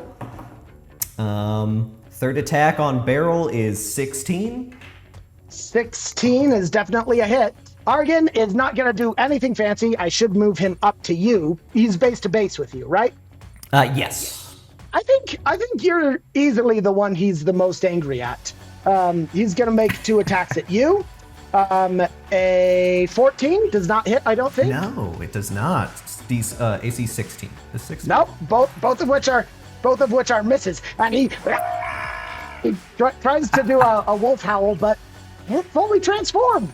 So I like thinking I'm just like throwing up sheets of ice after sheet of ice that he just has to keep batting down and like. And they are just shattering, sending snow and bits of cold everywhere. Go ahead, Quill. No, Nadine, then Quill. All right. So I know that there's one like designated door into this tree stump, but we said that there were like cutouts or things. Yeah, 'cause bars. It's a bar. Yeah, you can just Can go I- and slide if you wanted.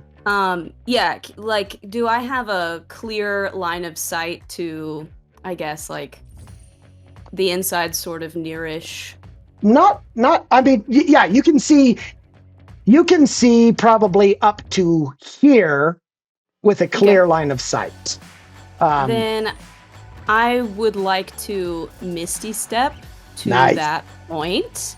And I have an ability called Refreshing Step.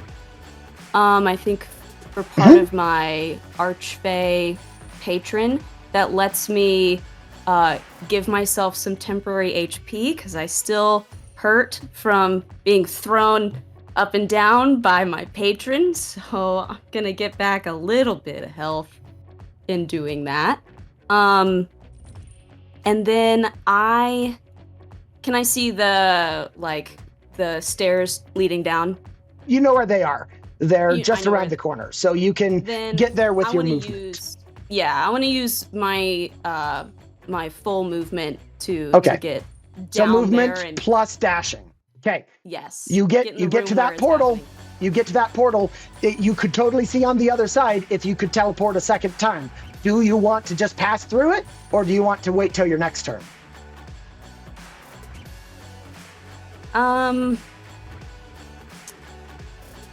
I'll just pass through it. Okay. Go for it then. Go ahead and give me a Constitution saving throw. Quill, you're up next. Lamadia and Orianarith, go ahead after them. What is 22. it? 22 is a pass. You take 2 points of radiant damage. Nice. All right, Glad I healed a little bit. and where you are on the map now is correct. So next Awesome. round you can start doing stuff. Quill. Perfect. Okay. As Nadine just kind of comes around the corner, I think Quill sees her and goes, "Oh, you're alive! Wonderful!" And I'm going to turn back with my bonus action. I'm going to cast Healing Word on Orianarith to give him just a little bit of health back. So that'll be 9 points of HP that you get back. As I say, treat him like one of your goblins! And I start playing as best I can. And then, with my action... I treat them rather kindly. No, beat him down! Beat him down! And with my action, I will cast Starry Wisp. So a little mote of light comes out of my loot toward our friend that we're fighting. And that's going to be a 22 to hit. A 22 is a hit. Yes. Don't know why I rolled. Okay, Go. That's okay. He takes 4 points of radiant damage, and as it hits, it kind of like sticks, and you watch as his whole torso lights up, and so he now sheds dim light in a 10-foot radius and can no longer be invisible. And now as he's shining and I'm shining from the silver fire, I'll just go, "Yeah, how do you like it, huh?" And that'll be the end of my go. Okay. It's not his turn. Lamadia. I'm just gonna look over at Quill and then look back at this guy glowing, and I go, I mean, that's cool and all, but mine's like a little bit more here. And I move the cylinder of Moonbeam over on top of Okay. so he has to make another con save. Which he absolutely will. I don't think he has +5, so I think that's a failure. Okay. Sadly, he is not fully transformed, so it doesn't do anything except nice damage to him. Yeah, 10 damage, it makes her feel good about herself. 10 damage. Okay. Okay. And that shuts down his healing factor. Nice. And is you know he's going for you next. Orianarith. I was gonna spread things out a little bit and sort of like share the love, save a key point, but I think this is a good opportunity to actually just go hard on the werewolf. So we're going to once again use last focus point on Flurry of Blows, and I'm just gonna make 3 attacks against him. Okay. Okay. Oh, we have a 23, and then the others are sub 10. Okay. Total of 6 damage. That is going to bring us up there. Very good. His turn, then Nadine, then Quill. He is going to try to rush out of your reach, which I think you get to make an opportunity attack if you wish. 21 to hit. That's a hit. Go ahead and roll that sweet damage. 10 damage. 10. Oh, boy. He is starting to look not so great. There's blood coming all over him. If he wasn't so funny to look at, he would be absolutely terrifying right now in this state. And he is going to unload on Lamadia. Not my concentration. Natural 16, followed by a total of 18.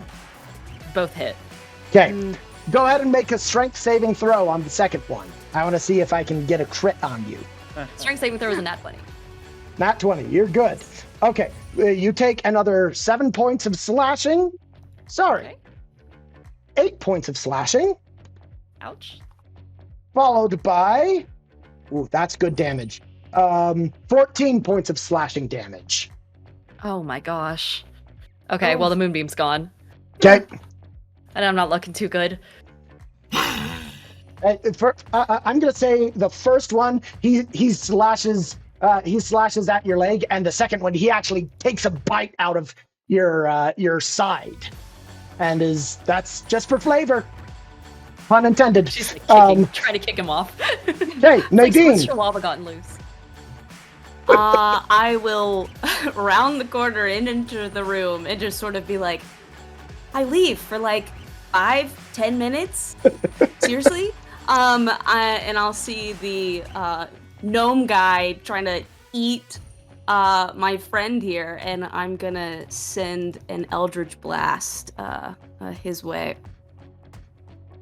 Very good.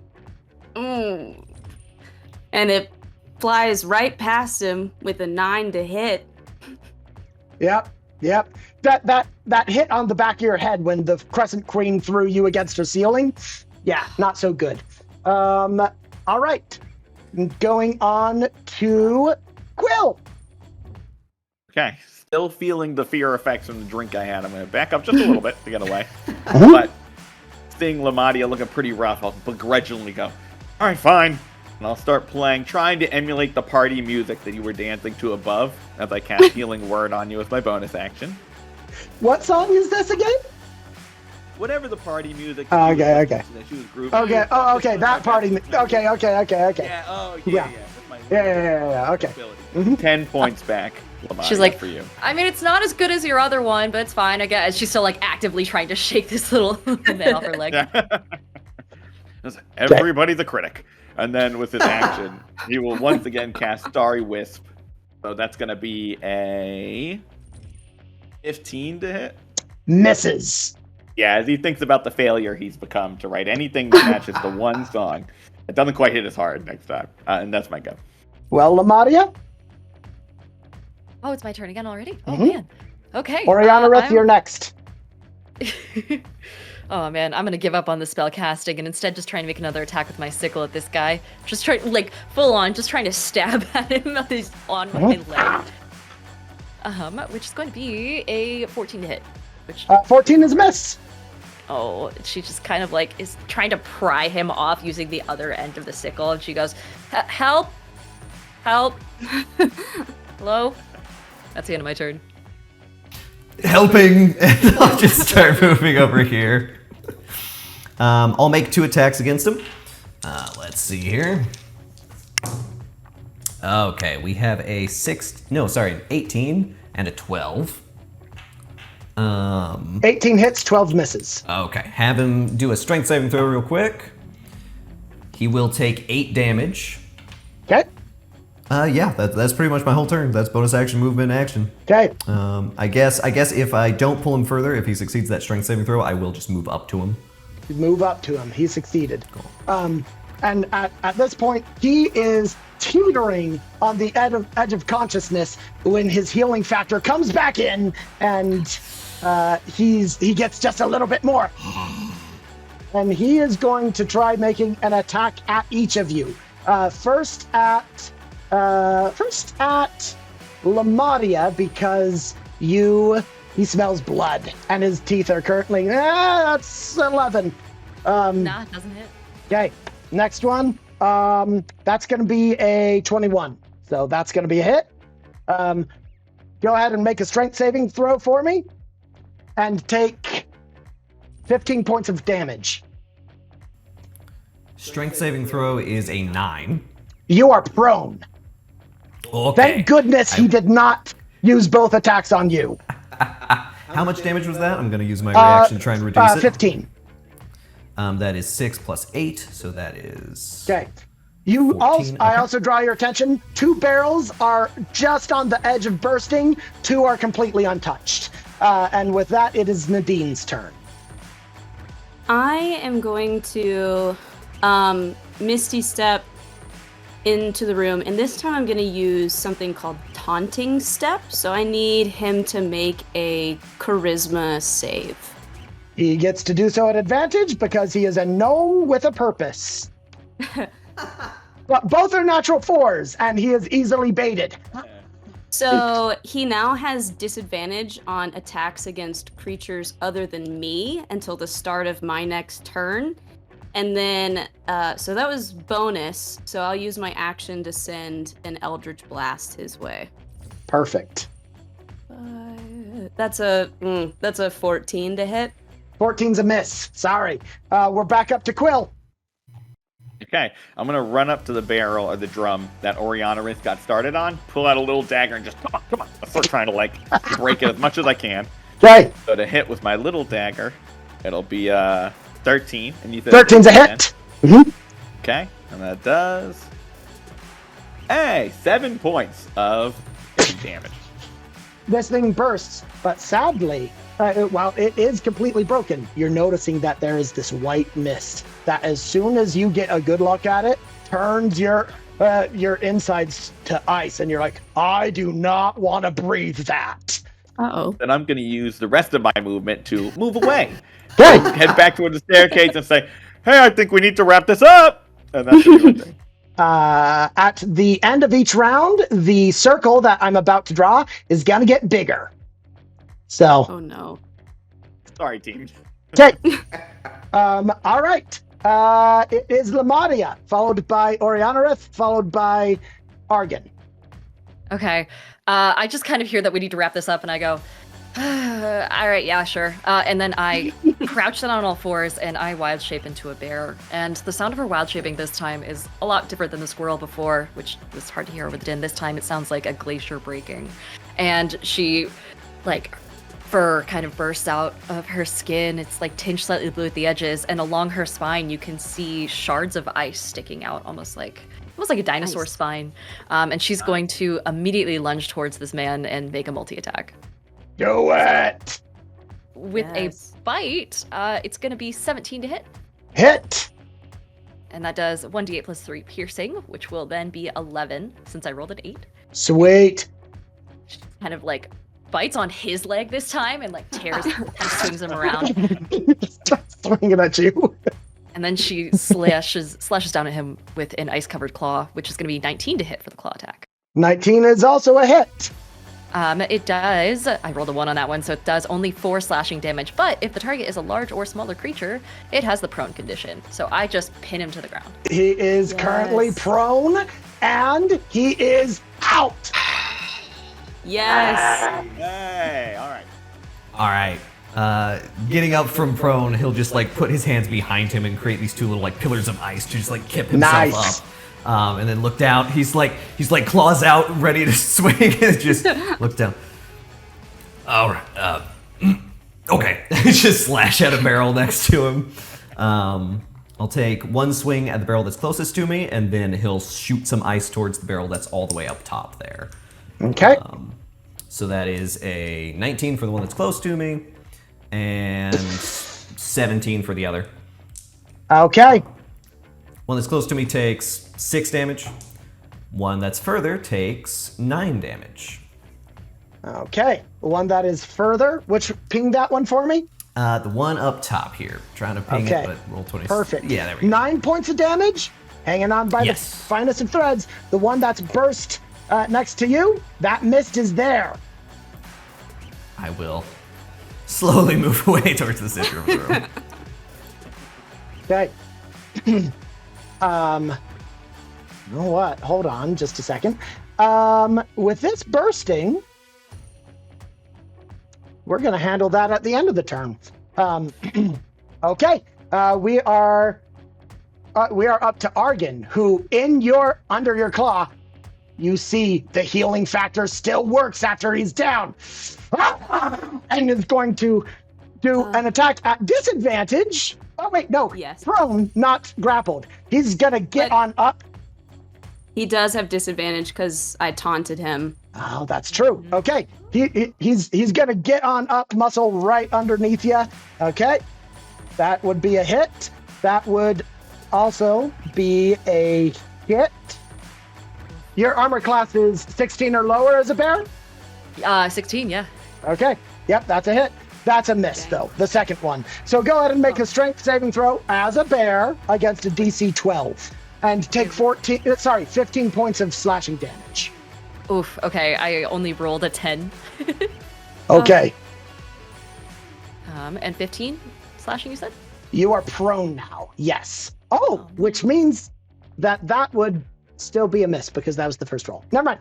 Okay. He gets you up. Looks at the mist. And he is going to look around at the other one. Saying all sorts of expletives in Gnomish. At this point, I'm shouting them back in Bearish. Surprisingly, at this point, you can hear them and understand them. Ladine. Yes. I'm real tired of his healing factor. I'm gonna try to hit him with a chill touch and see if we can keep him from healing. Okay. Hopefully I'll hit. We'll find out. It's a 16. 16's his armor class. Ooh. Okay. Nice. Okay. He takes 3 points of necrotic damage, which isn't a lot, but he can't regain hit points until the end of my next turn. Not the traditional way that he can not gain hit points, but hey, it works. All right. We're up to Quill now. And no, we're not. Lamadia, yes. Make an intelligence saving throw as all of this is coming out. Oh no. You got this. I believe I have a thing about that. You sure do. Oh no. You sure do. Oh no. Intelligence. Not good. 20. 20. Okay, you don't need to use it. You as a bear are smart enough to hold your breath, and this stuff does not get inside, which is a very, very good thing. But all of these do grow. Quill, it's your turn. Just know that these are going to be 5 feet bigger in every direction. Oh, Gotcha. no. Does this look like the Lostfulness drink that I was given, that I had? It looks exactly like that in aerosol form. Wonderful. Oh, I'm no. gonna say we should really wrap this up. And I'm going to cast Starry Wisp again on our gnome friend, and this time it'll be not good. It's only going to be an 8, so Okay. not going to hit. And then I'm going to start to make my way out. I'm going to not go fully out so I can still see what's happening in the room, but I'm like going up the stairs like, come on. Absolutely. Absolutely. All right. It is now Lamadia, then Orianarith. Okay, I'm gonna rise. You've got one extremely damaged barrel and one untouched barrel. Oh man, okay. Yeah, I think I'll definitely rise from prone and then I didn't want to do that. I wanted to take, here we go, roll 20. I might just have to take an opportunity attack. And sprint 5, 10, 15, 20 feet towards the entrance. See if he hits me. That is a miss. Oh, okay. And that's all I can really do because I don't. Oh no, no! I can cast Starry Wisp in my bear form. So nice. the bear just kind of snaps its jaw in the general direction of the furthest barrel, and that is going to be 12 to hit. Hit, and that had 9 points of damage. That one bursts 2. The same mist coming out. Quill is that ends my definitely turn. jealous seeing. Quill's definitely jealous seeing your Starry Wisp actually do something. You hit once. Yeah, that's true. Okay. We are now up to Orianarith. There's one barrel left and one gnome. We'll move 5 feet this way. I'll send one attack at Senior Gnome and see if I can hit him. Ooh, no, that is really bad. That's a 9. Should I attack the gnome again or should I go for the last barrel? Because I can't break the barrel. I don't have enough attack. It's about to be his turn. I'm gonna swing at him. I'll send another ice sheet at him. Oh my god. That is just a 10. So I just kind of... Oh, wait, hold on. I still have my heroic inspiration, don't I? I don't think I ever used that. Unless you used it. I don't think so, correct? I don't remember. Okay. Because I have a terrible memory. Let's go ahead and put that in. Check it off. That is 17. Hits the gnome. Okay. So that will be 6 points of damage. And if 6 he's still up, he's got to make a strength saving throw. 6 points of damage. Okay. He is still up. Oof. That is a pass for a strength saving throw. All right. And I will just do my best. I'll move here. Okay. We'll move here. And that'll be my turn. Okay. It is his turn. He doesn't have his healing factor because of Miss Nadine there. He is going to make a athletics check against Lamadia as he is booking it. He is just leaving. He uses his disengage action. Are you going to try to keep him there, or do I just get to bowl on past you? If he disengaged, there's not much I can. Well, yeah, except you're right there in his path. Oh, in that case, I'm absolutely not. I'm gonna stand up on 2 legs and then glower down at him. Make your strength check. That is going to be a 17 for me. Oh, No. He's proficient. It's even higher. Well, I rolled like an 8, so. Yep. He surprisingly just bowls right into you. Your bare legs go out from underneath you, and he keeps on running. Quill, are you going to get in his way? Well, that depends. Am I still under the effects of my drink or not? I would say since Nadine is not, you are not. Okay, then if he's gonna come by, I'm not gonna like traditionally try to block. I'm just gonna kind of step to the side and like stick my leg out, be like, God, and hope I can maybe just trip him up a little Strength bit. saving throw. No, sorry, athletics check. Okay. I used to be proficient in these. So. Oh no. So whatever it says is actually just a -1. All right, let me roll it. 18. Oh, well, that's going to be a 9. What's the Okay. actual, Yep. What it actually comes? Or actually, I think it's an 8 even. So not quite. Yep. He just jumps right on over it like Mario, a very hairy Mario. And he is out. He's leaving. We are now down to Nadine. These circles are about to expand. Yes, I want to book it over to where my friends are and throw an Eldritch Blast at this untouched barrel. 19 to hit the barrel, and then 6 points of damage. 6 points of damage. Not enough to break it, but enough for it to... Sorry. I'm not going to freak you out yet with that. Moves another 10 feet in each direction. Centered on the barrel. Sorry, 5 feet in each direction. And the other one is going to be too small to really... The other two are going to eclipse it before then. All right, Quill. And then everybody. You just all get to go. Nice. Okay. Running backwards up the stairs, going, let's go! I'm going to cast Starry Wisp one more time at this thing to see if it does anything. And that'll be a 16, so it's going to hit. Hit! And it deals 6 points of radiant damage. It's broken. Time to run. And then I'm taking off. Yeah. Okay. Yeah. My friends who are all faster than me are going to pass me. Mm-hmm.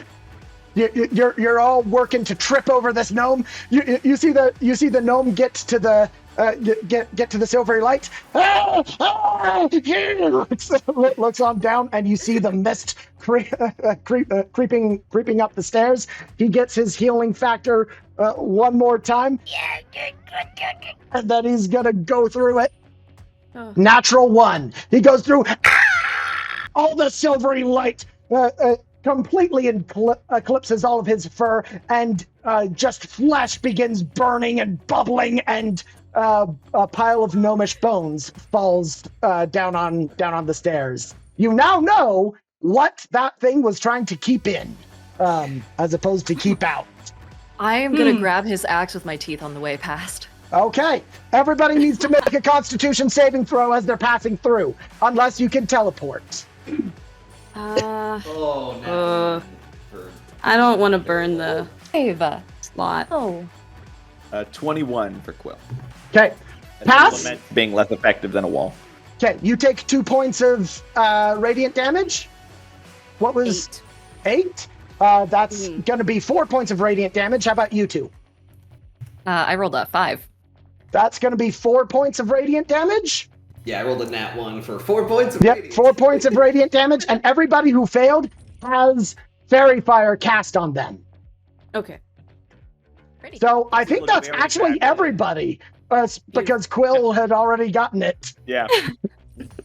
Okay, We're Look very fabulous. Yeah, you so look I'm fabulous. freaking outta here. You're all coming running out. The Minotaur goes, hey, what?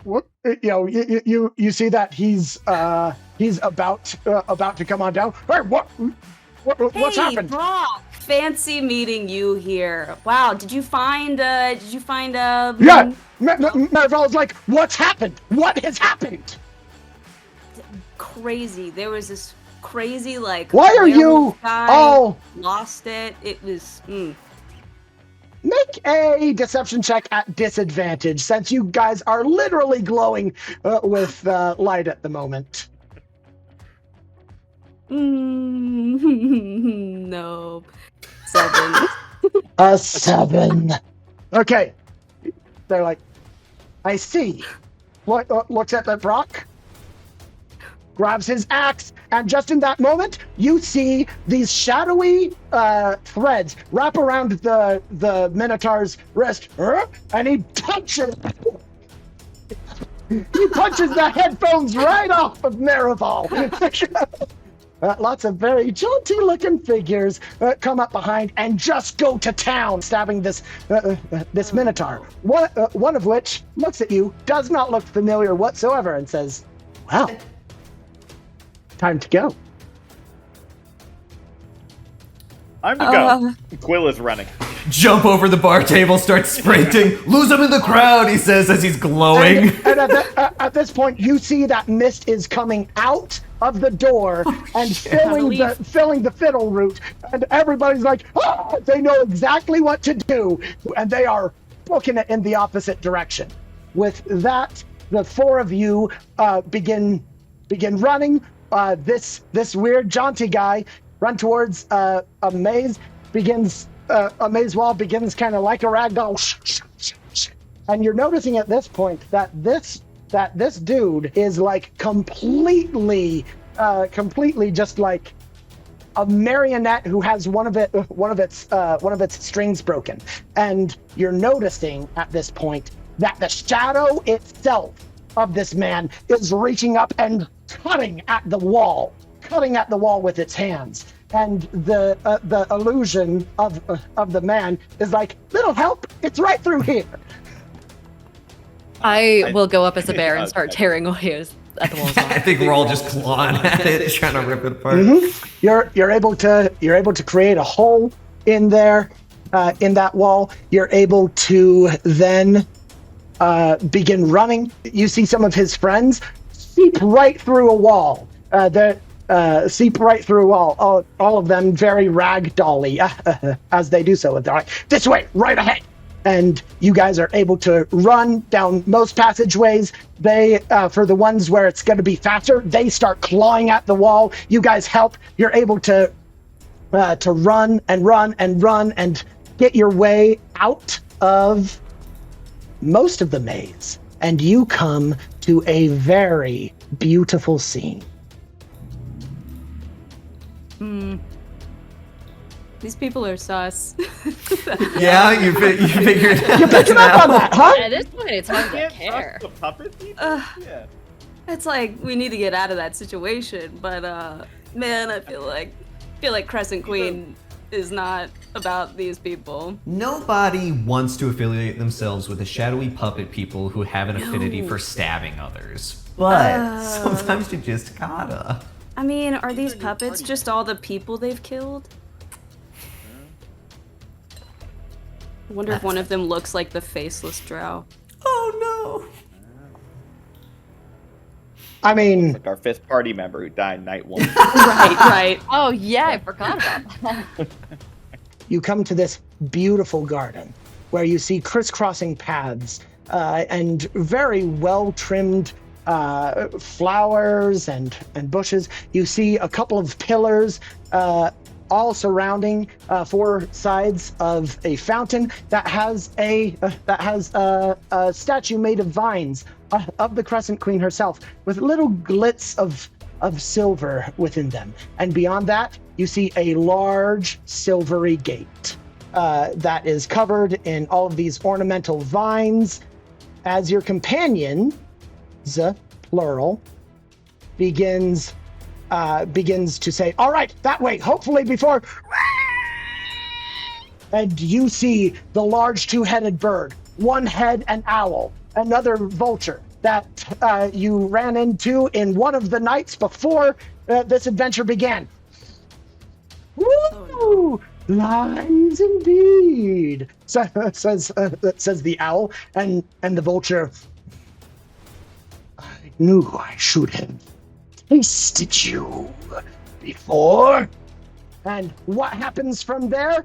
Well, none of you are gonna find out, but these players might. You have to check it out when the Kickstarter for the Hedge Maze of the Crescent Queen comes out March 24th, the first crescent moon of spring. Everybody, thank you so much for watching. Let's give a hand to our stars. Woo! You might be a cliffhanger. You might be an absolutely terrible servant of the Crescent Queen, but you have made wonderful entertainment for tonight. Everybody, hey, if you haven't checked out Misfit Adventures, Diana of the Rose, the Bard's College, and Thomas Fitch, you are missing out. Go check out their channels and check out Latecomer Games to keep abreast with all of the news and updates about the Kickstarter. Remember, March 24th, be there, and until then, try not to get lost.